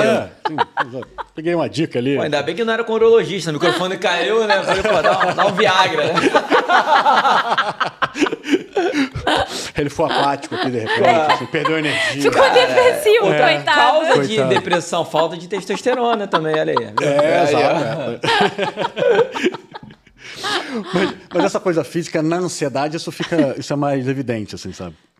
Bolo na garganta, nervos à flor da pele, uma certa palpitação, uma certa dificuldade de respirar, a coisa fica mais Engraçado, evidente. é verdade, aqui, né? Aqui, as pessoas falam aqui. Sem relevância, sabe? Sem relevância. Assim. Não tem como, então, mas onde é que é? É aqui ou é aqui? Faz diferença, né? Muita coisa, Faz diferença, né? Mas pode ser um sinal importante, né? É preciso ter uma certa imaginação mesmo, sabe? É preciso se colocar ali, de fato, assim, pô, quem nunca teve uma angústia, um bolo na garganta, sabe? Um bolo na garganta. Então tá. A pessoa tá. Não, é um incômodo aqui que aparece assim, nossa, muitos dias e tal. Assim, caramba. Faz parte da psiquiatria fazer esse exercício de imaginação mesmo, né? Porque praticamente tudo que o paciente vai revelar, quer dizer, não só na psiquiatria, né, pelo amor de Deus, mas praticamente tudo que o paciente vai revelar, a gente consegue colocar na nossa vida. Não acontecendo ao mesmo tempo, não acontecendo com a mesma intensidade, mas, né, então, né, bolo na garganta, dificuldade de levantar, sentimento de culpa e tal, não sei o que, um monte de coisa. Beleza, ele está sentindo isso ao mesmo tempo e com muita intensidade. Depressão. Show. Né? Pô, mas quem é que nunca experimentou um sintoma desse em um dia? Sabe? Passou uma manhã assim, né, apático, sem energia, sem disposição. Beleza, agora pega isso aí e coloca seguidamente por 2 semanas. Junto com, sabe, quem é que, assim, às vezes, sei lá, tá sem apetite mesmo. Tá sem apetite, não se percebe mais com fome. Pensar em comida na hora que habitualmente daria fome não te remete, não te atrai e tal. Pô, óbvio que isso já aconteceu. Pode ter acontecido. Sim, sim. Então, fica fácil de você imaginar. É que quem não tem depressão consegue imaginar isso isoladamente. E já experimentou. A pessoa que está com depressão, ela está experimentando todos esses sintomas de uma vez. Vamos falar um pouco de tratamento? Isso, eu acho que é bem interessante, né? Até mesmo porque lá quando você falou em relação às diferenças, né, do unipolar e o bipolar, você falou que isso é super interessante para o tratamento. Vamos falar agora um pouquinho, então, assim, qual o tratamento para a depressão? Acho que a medicação é sempre necessário entrar com a medicação ou não? Acho que a medicação as pessoas têm um certo receio. É aquela depressão leve, moderada, grave com certeza, moderada também. É leve, sempre também.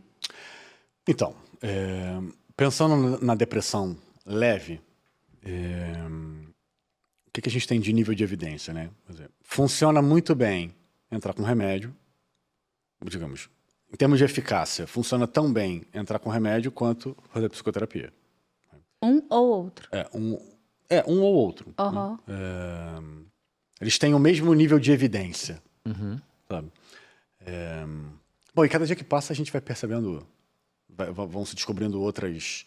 É porque quando eu falo de psicoterapia, a gente vem no nosso imaginário aquela coisa meio clássica, né? Assim, você vai num psicólogo, você fica lá meio que sentado, meio deitado, tem uma pessoa lá te ouvindo e tal. Mas pensar, por exemplo, em psicoterapia associada à corrida, em musicoterapia, quer dizer, em TCC, terapia cognitivo-comportamental, que de fato é aquela que tem mais estudos, que tem uma métrica melhor para se colher resultados, né? Então, quando a gente fala em termos de eficácia, a gente está falando de terapia cognitivo-comportamental, que é uma modalidade, né? Uma forma de fazer psicoterapia, porque essa digamos, aqui é mais fácil para a ciência colher resultados, entende? É por isso que ela é dita como a mais eficaz, porque é aquela que de fato a gente consegue comprovar que é mais eficaz, sabe? Então,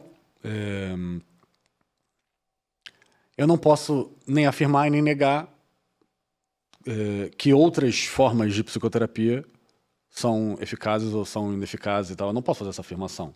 O que eu posso dizer é que a ciência, a forma como a ciência moderna funciona, ela consegue colher resultados objetivos através da psiquiatria cognitivo-comportamental. Então, é aquela que se mostra eficaz, comparada com remédio, sabe? Numa depressão leve, ou um ou outro vão funcionar, né? Claro que a psicoterapia ela é profissional dependente, né? Então, o psicólogo, ele Vai fazer diferença. vai fazer diferença no tratamento. Claro, da mesma forma como a escolha do medicamento também vai fazer diferença, né?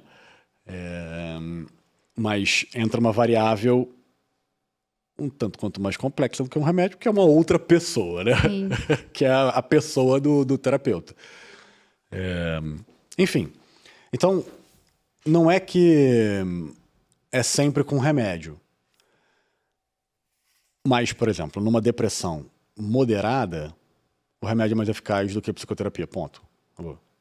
E a forma mais eficaz é remédio mais psicoterapia. Ela é mais eficaz, né? Para grave também, né? E o manejo, ele é muito personalizado ali, né? Porque, veja, às vezes a pessoa está com uma depressão tão grave que não dá nem para... Assim, é óbvio que a gente já encaminha a psicoterapia, mas o que ela precisa nessas próximas 2 semanas é conseguir tomar banho. Tomou banho já é vitória, sabe? Assim, a gente espera, né? Espera o efeito inicial do medicamento, porque se a gente pensa na psicoterapia como psicoeducação, quer dizer, a pessoa vai aprender a olhar o mundo e olhar a si de uma outra forma, ganhar mais resiliência, capacidade de resistir à dor, enxergar as coisas de uma outra forma, né, e viver o mundo de uma outra forma, ele tem que ter uma mínima capacidade de funcional do cérebro. O cérebro tem que estar funcionando minimamente para ele poder aprender alguma coisa. Numa depressão grave, o cérebro não está funcionando direito. Né? Você vê, as faculdades mais básicas do cérebro, que é comer e dormir, a pessoa não está conseguindo fazer direito. Quer dizer, o cérebro está tão mal funcionante que nem isso consegue fazer. Então eu preciso de um certo tempo, às vezes, não muito tempo, né? 2 semanas, né? 2 semanas, 3 semanas. Eu preciso de um certo tempo para colocar esse cérebro apto a ser submetido à psicoterapia, sabe? Mas já existe, digamos, uma psicoterapia que é uma psicoterapia quase que paliativa ali, de contenção de danos, que pode funcionar já inicialmente, não como um tratamento, mas como uma contenção de danos, de fato, assim, né? Porque a depressão está muito grave, você já encaminha logo, até porque já vai... Outras coisas vão acontecendo, né? A criação de um vínculo entre o terapeuta e o paciente e tal. Mas pensando sob uma ótica, assim, de uma eficácia objetiva, de transformação neurobiológica, o remédio, muitas vezes, ele precisa entrar primeiro mesmo, sabe? Como que você faz a escolha das classes medicamentosas? Hoje em dia a gente tem classes medicamentosas assim, de primeira linha, de segunda? Tem. Vamos lá. Porque acho que é muito importante para o médico conhecer as especificidades do medicamento, né? Primeira coisa, né? Você, assim, realmente é uma ferramenta, né? O remédio é uma ferramenta. Então, se você tem uma chave de fenda, é muito bom que você saiba como usá-la, né?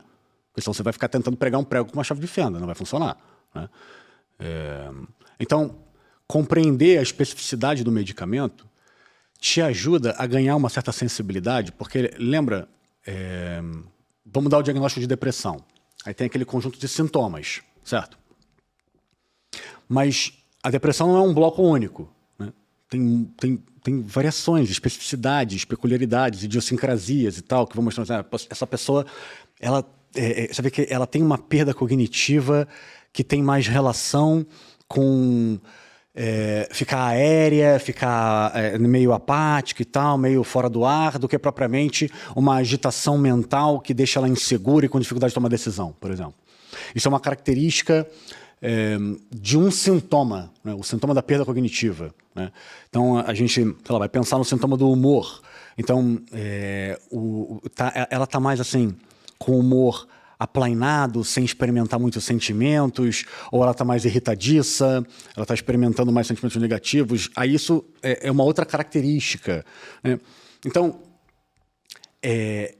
esses pequenos detalhes que estão ali na experiência da pessoa, que assim, é mais profundo do que simplesmente tem depressão ou não tem depressão, entende? Sim. Esses pequenos detalhes que vão dar o norte para a escolha do medicamento, né? Sei lá, vamos pensar... Hoje, de fato, existem muitas classes de medicamento. E dentro da classe, por exemplo, sei lá, a classe clássica, que são aqueles que interferem na serotonina, exclusivamente na serotonina. São 6. Mesmo esses 6, eles são primos, eles não são idênticos. Se eles fossem idênticos, seria um remédio só, né? Então, cada um faz uma coisa, né? Então, saber o que a molécula faz, tanto em tese como na prática, ajuda. Quer dizer, o que é em tese, né? Então, eu sei que ela interfere, além de interferir na serotonina, ela interfere também naquele tipo de neurônio e tal, ela também interfere ali, né? E isso eu sei que, teoricamente, causa tais consequências. Na prática, né? Quer dizer, o que os estudos mostram? Eles mostram outras coisas que às vezes batem com o que a gente sabe da molécula e às vezes não, né? Então, é importante saber essas duas coisas, porque isso te dá mais ferramenta para você escolher realmente, sabe? Então, por exemplo, a pessoa que tem uma depressão e a relação com a comida dela, ela alterou, ela tá sendo um pouco mais compulsiva, ela tinha uma relação, digamos, mais saudável com a comida e agora ela tem uma relação mais hedônica, mais de busca de prazer e tal, e isso muitas vezes ela vai perdendo um pouco a saciedade, o sinal assim de que está satisfeita, e isso faz ela ter mais atos compulsivos com a comida. Ela tem depressão, mas tem esse detalhe sobre a relação com a comida. Então vale a pena entrar com um medicamento que a gente sabe que trata depressão, mas que também trata compulsão alimentar, por exemplo. Sabe? Um medicamento que trata depressão, e se a pessoa tem alguns sintomas de ansiedade e tal, ele trata depressão, mas ele também é eficaz na ansiedade, sabe? Tanto porque a gente sabe que a molécula ela age desse jeito e também porque a gente tem estudos. Uma depressão que está com dor associada. Tem um remédio que a gente pode dar, que a gente sabe que ele é eficaz na depressão e ele é eficaz na dor. Então, por que não associar? É muito comum também essa questão da troca das medicações, né? Ou seja, não acertar de cara a medicação. Sim. Assim, é algo comum. É algo comum. É importante, tanto o médico como o paciente, mas eu diria para o paciente, né? É importante realmente perseverar, sabe? O tempo de resposta, normalmente, é 2 semanas. Então, pode ser que você comece a tomar, passa uma semana inteira e não mudou nada. Ei, é fácil falar porque eu não sei o que estou sofrendo, mas segura um pouco também mais até o efeito colateral dentro dele. O que normalmente acontece é isso. Os efeitos colaterais começam antes dos efeitos benéficos, né? Aí, realmente, assim, é preciso uma certa resiliência ali, é preciso perseverar, de fato, para conseguir... E são efeitos colaterais importantes, né? E alguns são bem importantes, são incômodos mesmo. Muitos passam, outros não passam. Aí, muitas vezes, uma realidade a respeito do tratamento da depressão, né? Quer dizer, a pessoa melhora muito, mas não melhora tudo. Sim. Sabe? Para o libido. Tem efeito colateral. Exato. Começam a acontecer essas coisas, aí às vezes a gente precisa de fato mudar o remédio, porque não tem como viver daquele jeito, né? Ou associam outro remédio para tentar cortar o efeito colateral. É um trabalho um tanto quanto artesanal, realmente. Sabe? Isso mesmo. Mas esse paciente que você falou que às vezes ele melhora muito, mas não melhora tudo. Qual que é a possibilidade de tratamento dele? É associação de alguma outra medicação? Vamos botar assim, o que é mais comum do que a gente chama de sintoma residual, né? Você trata, mas ficou um resíduo lá, né? Com um sintoma que a gente não conseguiu manejar. Insônia e essa apatia, sabe? Essa anedonia, sabe? A manutenção um pouco dessa perda do prazer e tal, assim, melhora. Eu tô conseguindo fazer as coisas e tal. Antes eu não conseguia, não tinha disposição, não tinha energia, não tinha, assim, realmente, assim, era muito difícil levantar da cama. Agora eu faço tudo. Mas para aquelas coisas que eram muito legais antes, que eu tinha de fato entusiasmo, eu já não experimento mais esse entusiasmo. Isso existe, é um sintoma residual, né?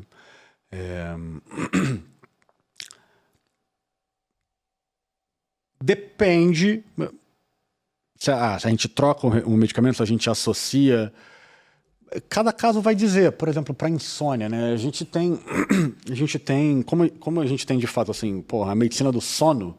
Então a gente tem um conjunto de medicamentos que a gente compreende ali que trata o sono e tal. Então a gente muitas vezes pode associar com o medicamento, pode, dependendo do paciente, né, pode buscar um medicamento antidepressivo que causa sono. Então, mas aí, claro, aí vai depender do tipo de insônia do paciente, né? Uma insônia inicial, tem dificuldade de pegar no sono. Não, eu não tenho dificuldade de pegar no sono, eu tenho dificuldade que eu acordo, tenho sono muito leve, ou eu acordo 3 horas da manhã e não consigo mais dormir, né? Às vezes é os dois, né? Eu tenho dificuldade de pegar no sono e acordo várias vezes. Aí isso né, vai nortear a gente. Assim, existem medicamentos antidepressivos que causam sono. Então, caramba, de repente vale a pena trocar o medicamento, associar, ao invés de associar, mudar para um medicamento que dá mais sono, falar para ele tomar à noite, etc. Mas cada caso é um caso, no fim das contas. Sim. Porque a coisa fica bem artesanal daquele jeito que eu te falei, sabe? O que sobrou agora? O que esse remédio aqui está fazendo? Sabe? E é isso, assim. Poxa, eu mudo, porque melhorou tantas coisas, sabe? Pô, eu vou mudar agora, pode ser que ele piore. Então eu vou associar. Bom, eu vou associar, já são 2 remédios. É isso mesmo. Esse é o drama. Foi o que você falou, bem artesanal mesmo. Porque imagina, você ganhou 90%, mas os 10% tá insuportável ali. Você não pode tirar pra você não perder isso tudo. E o impacto também em relação à alimentação e atividade física nesse paciente com depressão? O tratamento ali. Vamos lá. Cara, assim, a gente tem um corpo que foi feito para ficar em movimento, né? Então, se a gente não fica em movimento, o natural é ficar doente. Né? Fato. É só como é, né? Então, todo mundo é médico aqui. A gente pode passar o dia inteiro sentado. Eu passo o dia inteiro sentado trabalhando. Eu não preciso me levantar para nada, né? Isso chama-se sedentarismo, o nome disso, né? A menos que eu, em algum momento do meu dia, da minha semana, ativamente vá buscar me mexer. Né? A gente foi feito para o movimento. Então, é claro que o sedentarismo, a falta de atividade física, ele é um fator de risco para inúmeras doenças, inclusive as doenças mentais, né? Inclusive um funcionamento deficitário do cérebro. Né? Mas não só, né? Cardiovasculares, e etc e tal. Osteomusculares, enfim. Então, assim, a atividade física ela tem um impacto muito positivo nos sintomas de depressão. Muitas vezes é o que falta. Aqueles 10%... É esse ponto que eu Aqueles 10% é isso, né? Cara, vai fazer uma atividade física. A pessoa faz uma atividade física, tá tudo bem. Às vezes o 10% é ingestão de água. Meu filho, você toma um copo de água por semana. Não, cara, você precisa tomar pelo menos 2 litros de água por dia. Aí bebe água, assim, cara, doutor, o senhor me tratou com água. Pois é. Lembrar do básico também, né? Exato, lembrar do básico. E a gente esquece do básico mesmo. A medicina tem um pouco dessa complicação, né? Porque ela é muito tecnológica e tal, não sei o quê. E a gente quer intervir, mas... Não, peraí, você precisa comer mais abobrinha. Sim. Bota mais salada no seu prato. Ah, doutor, mas é ruim. Beleza.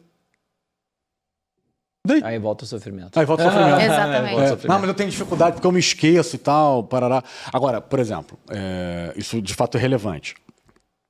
Uma pessoa que está com depressão, ela não consegue fazer atividade física. Né? Então para você tem que agora se matricula na academia e vai 4 vezes por semana. Eu falei, peraí, cara, a pessoa está com dificuldade de levantar da cama para tomar banho, sabe? Não dá. Saber não é dosar assim. isso, né? Exato. Tem momento para inserir isso daí, sabe? A própria alimentação. Né? A pessoa está sem fome, ela precisar selecionar o que ela vai comer, é uma proposta impossível de ser realizada, sabe? Isso é para tudo, na verdade, né? Total. Isso é para tudo. Eu queria voltar só um pouquinho ali em relação à parte dos medicamentos, para 2 curiosidades, obviamente dúvida da maioria das pessoas, com certeza está nos assistindo. Em relação ao tempo de tratamento, e se essa depressão tem cura, né? Essa paciente vai sempre viver com esse medicamento? É fácil depois, realmente, não fácil, né? Mas da gente lá na frente tirar esse medicamento e ela realmente não ter mais depressão? Veja, tempo de tratamento. O que determina o tempo de tratamento tem relação com quantas vezes ela teve um episódio de depressão, há quanto tempo ela está com esses sintomas de depressão. Por isso que é importante dar conhecimento para as pessoas, entende? Sim. Porque se você começa a ter sintomas e depois de um mês você busca ajuda, cara, a chance de você se livrar do remédio é muito maior do que se você está há 6 meses com aquela doença. Legal. Sabe? Então, dar esse conhecimento, né, dar acesso às pessoas a essas informações, isso é muito bom. para de fato, assim, cair um véu e cair um preconceito, aí a gente poder olhar, assim, cara, peraí, tem uma coisa errada, deixa eu buscar ajuda. Sabe? Então, o que determina o tempo de tratamento é há quanto tempo ela está com essa doença, quantos episódios ela já teve, qual a idade hoje que ela tem, alguma coisa relacionada às circunstâncias de vida atuais. Isso tudo vai determinar. O que dá para dizer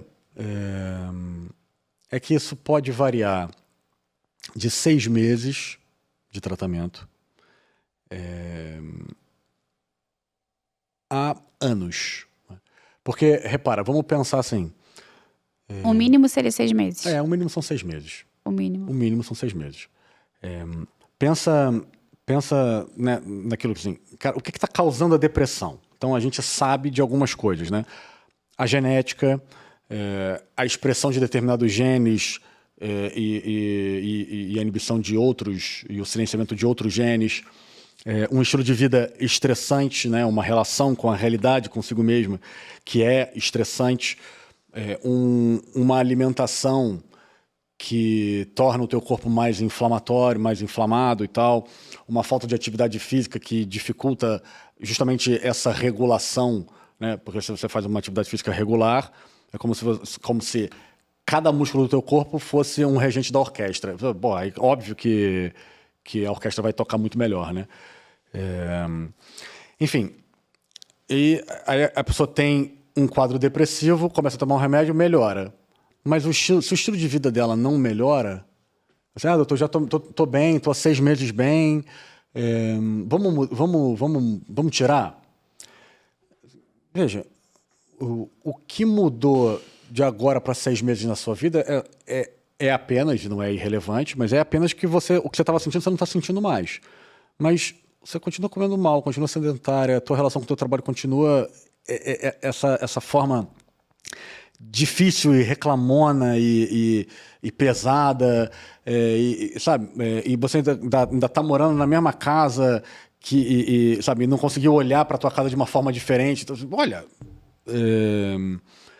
o remédio ele faz uma coisa muito boa além de cuidar dos sintomas. Ele dá a oportunidade para o cérebro se regenerar. A maioria dos remédios faz isso, né? Ele estimula uma substânciazinha chamada fator neurotrófico derivado do cérebro, que é tipo um reparador. É tipo um mestre de obras ali que vai chegando nos lugares que estão funcionando errado, ele vai lá e ajeita um cano lá e tal, não sei o quê. Né, uma conexão ou outra que saiu do lugar, ele vai lá e vai ajeitando. O remédio estimula, a maioria dos remédios estimula a produção desse fator.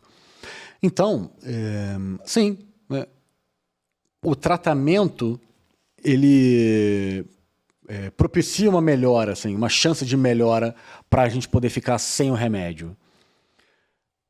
Mas você concorda comigo que é receoso, né? Assim, beleza, o que diz a literatura? 6 meses de tratamento e beleza, a gente pode pensar em retirar uma paciente jovem, deprimiu pela primeira vez, buscou ajuda rápido, quer dizer, tem ali os critérios para a gente fazer um tratamento de 6 meses. Ou seja, o que, não é o que você não vê no seu consultório. Na prática a gente não vê nunca, na prática né? não muito acontece, raro, né? É muito raro. Assim, de cabeça agora eu lembrei de uma só. Mas vê, previamente existiam todas essas circunstâncias que a gente sabe que cumpre um papel, sabe? E essas circunstâncias não mudaram. Percebe a importância de uma psicoterapia associada? Sim. Sim. E da mudança do estilo de vida, né? Porque foi o que você falou, não adianta nada em 6 meses você só não ter corrigido ali, que não é pouco, obviamente, os seus sintomas com medicamento, mas você continua comendo mal, dormindo mal, não gerenciando seu estresse, não malhando, não fazendo nada, ou seja, né? Não controlando os fatores epigenéticos, principalmente. Né? Dizendo de uma outra forma, assim, cara, não assumindo uma certa responsabilidade diante da tua própria condição, Exatamente. da tua saúde. Isso traz na medicina global, né? Como baixa de testosterona, o cara quer tomar hormônio, mas não quer malhar. Sim. É uma realidade, né? É uma realidade mesmo. Né? Digamos, não é bem assim, a gente às vezes fala de uma solução fácil. Uma solução eficaz, com o menor custo possível. Sim. E quando a gente fala de custo, a gente fala assim, eu não quero dar aquilo que me dói, né? Então, assim, quem tem dinheiro paga um remédio caro, né?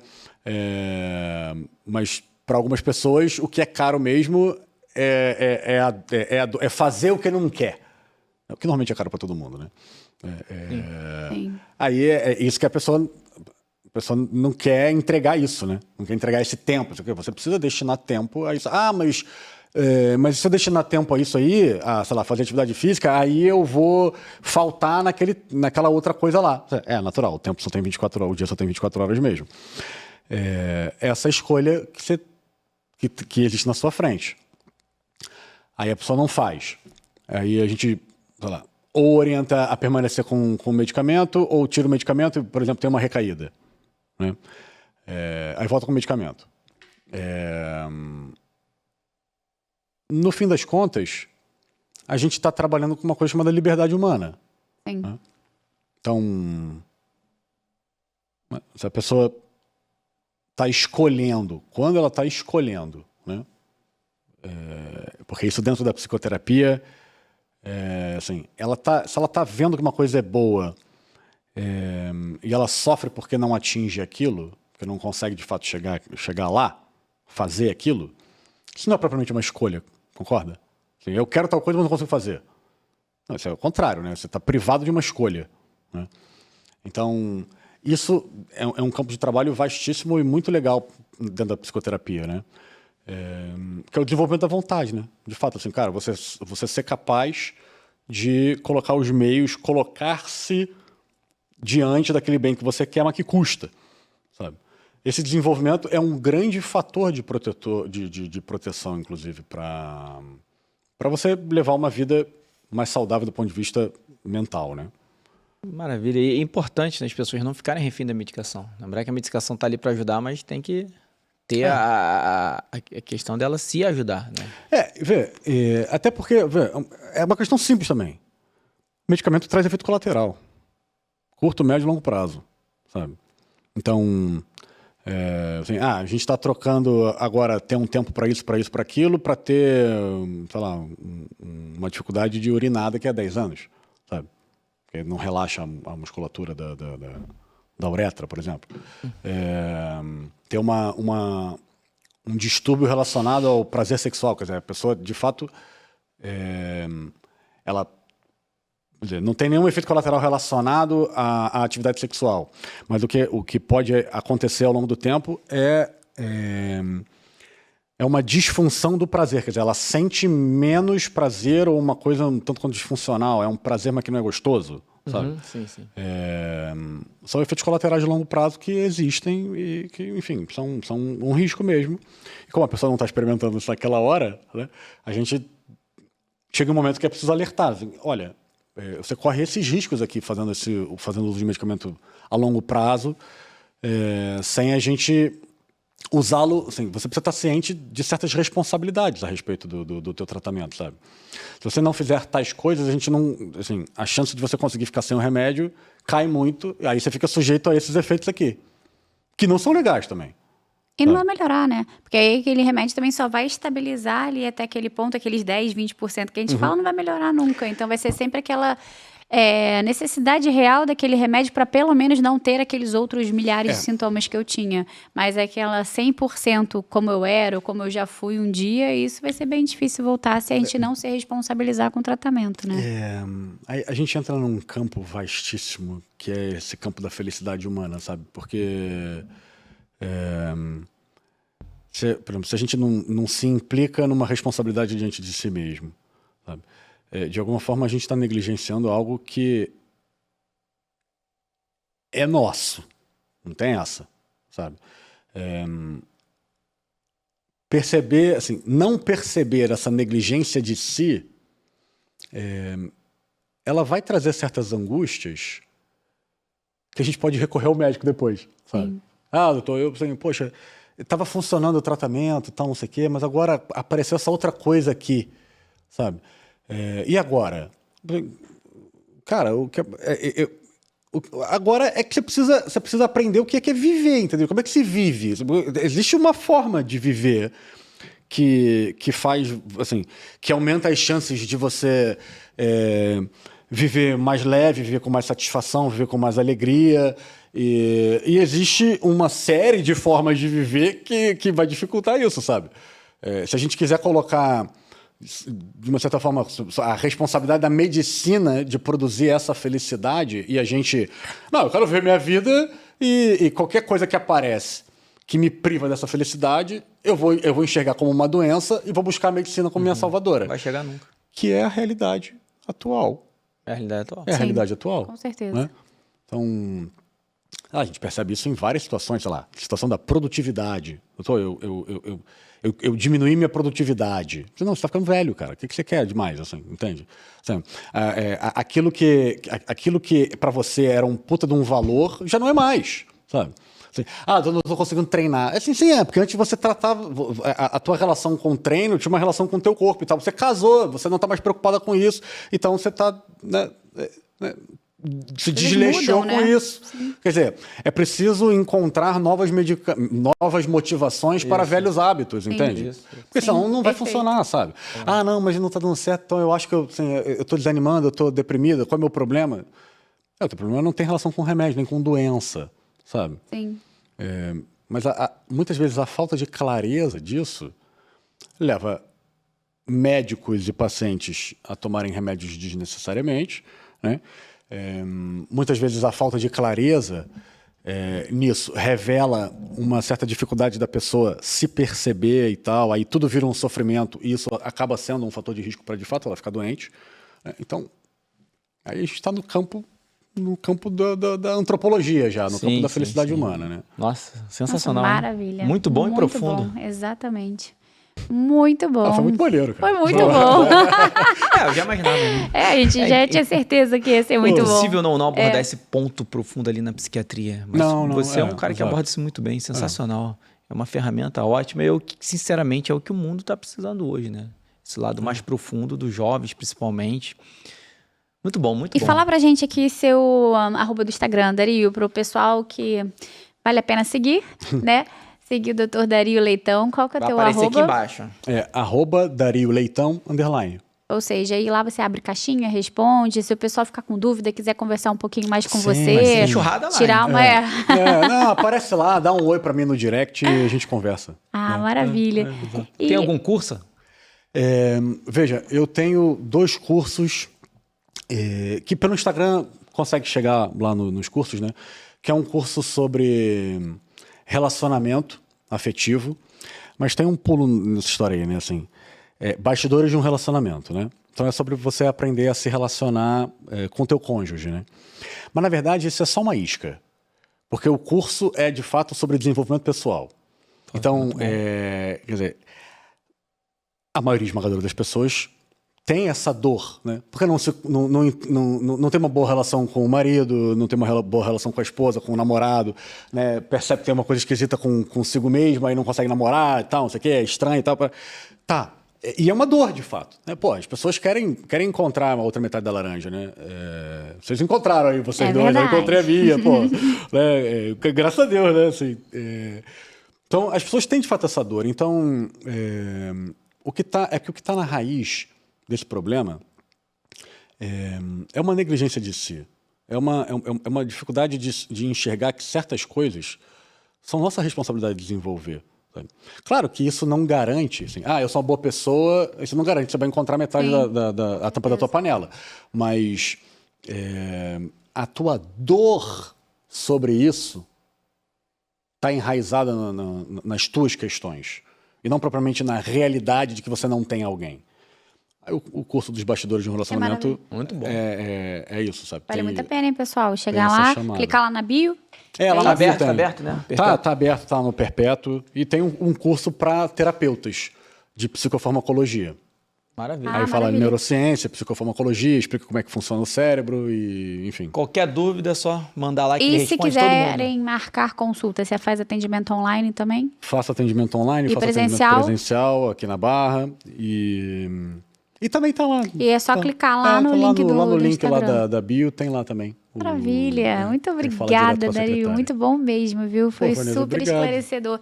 Você trouxe vários pontos pra gente que eu tenho certeza que o público gostou bastante, né? Se encaixou, levantou a orelha, né, para um monte de coisas realmente que são muito importantes. Parabéns e muito, muito obrigada. Sensacional. Foi muito eu bom. adorei, assim. Então, assim, quando vocês quiserem chamar, marcar a gente uma vai vez por ficar... mês. Vamos marcar um outro tema. Não, Não é beleza, verdade, fica à porque vontade, psiquiatria tem um monte, né? Ansiedade, a gente pode falar tanto, né? Porque agora a gente está tentando fazer assim, pessoal, vocês já perceberam, né? Estamos dividindo por tempo para ficar mais prático até para vocês. Né? Um podcast um pouquinho, às vezes, menor, né? Do que aqueles 3 horas e pouco, e às vezes com um teminha mais específico, que eu acho que fica mais prático para vocês aí de casa também. Encaminhe, sensacional. De repente Muito tem alguém bom. na família, você mesmo. Então é importante Exatamente. caminhar e levar esse podcast pro Brasil, o mundo todo. Curta e comente aí, porque a gente vai lá ler, né? A gente vai lá ver os Vamos aos comentários de avisos vocês. paroquiais. Vamos lá. Lojas Anima somente online. Esse aqui é o livro de Fátima, contado por Bertaldo e Kênia. Esse aqui é um presente para você. Ô, rapaz, que Imperdível isso. esse aqui. Obrigado. É. Obrigado. A Bíblia, Ave Maria. E essa imagem, essa pedra bonita, qual é o nome? Não sei não. Mármore branco. É, mármore branco, legal. Mármore branco, achei que fosse uma coisa... Oh! Uou, aí, que lindo essa imagem, olha. Muito linda. São Bento. Muito Tudo bom. na hein? Lojas Anima. Vocês só encontram lá. E, pessoal, olha só, não se esqueça de se inscrever no nosso canal, ou seja, você que assistiu a gente até agora, clica lá para se inscrever. A sua inscrição é muito importante pra gente, tá? E também começa a nos seguir em todas as nossas redes, né? Deezer, Spotify, Amazon Prime, o próprio Instagram, mais alguma que eu esqueci? YouTube. Não, o YouTube a gente já tá conversando aqui, vocês já se YouTube. inscreveram. Não é verdade? Faça isso, deixe seu comentário, compartilhe. Olha só, pegue agora esse compartilhamento, coloque no grupo de WhatsApp de vocês, de trabalho, de colégio, Muita de gente filhos. precisa Tem desse muita assunto, gente que depressão. precisa, tá? Então a gente precisa levar essa informação a muitas pessoas. E através de você a gente vai conseguir. Combinado? Muito obrigada, Obrigado, Dario. meu Foi amigo. maravilhoso. Muito bom pela sua presença Pô, aqui. foi maravilhoso. Foi muito bom. legal. Já vamos programar o próximo. Isso aí. Tchau, pessoal. Muito obrigado, Até a gente. próxima quarta. Tchau, Tchau, tchau. tchau.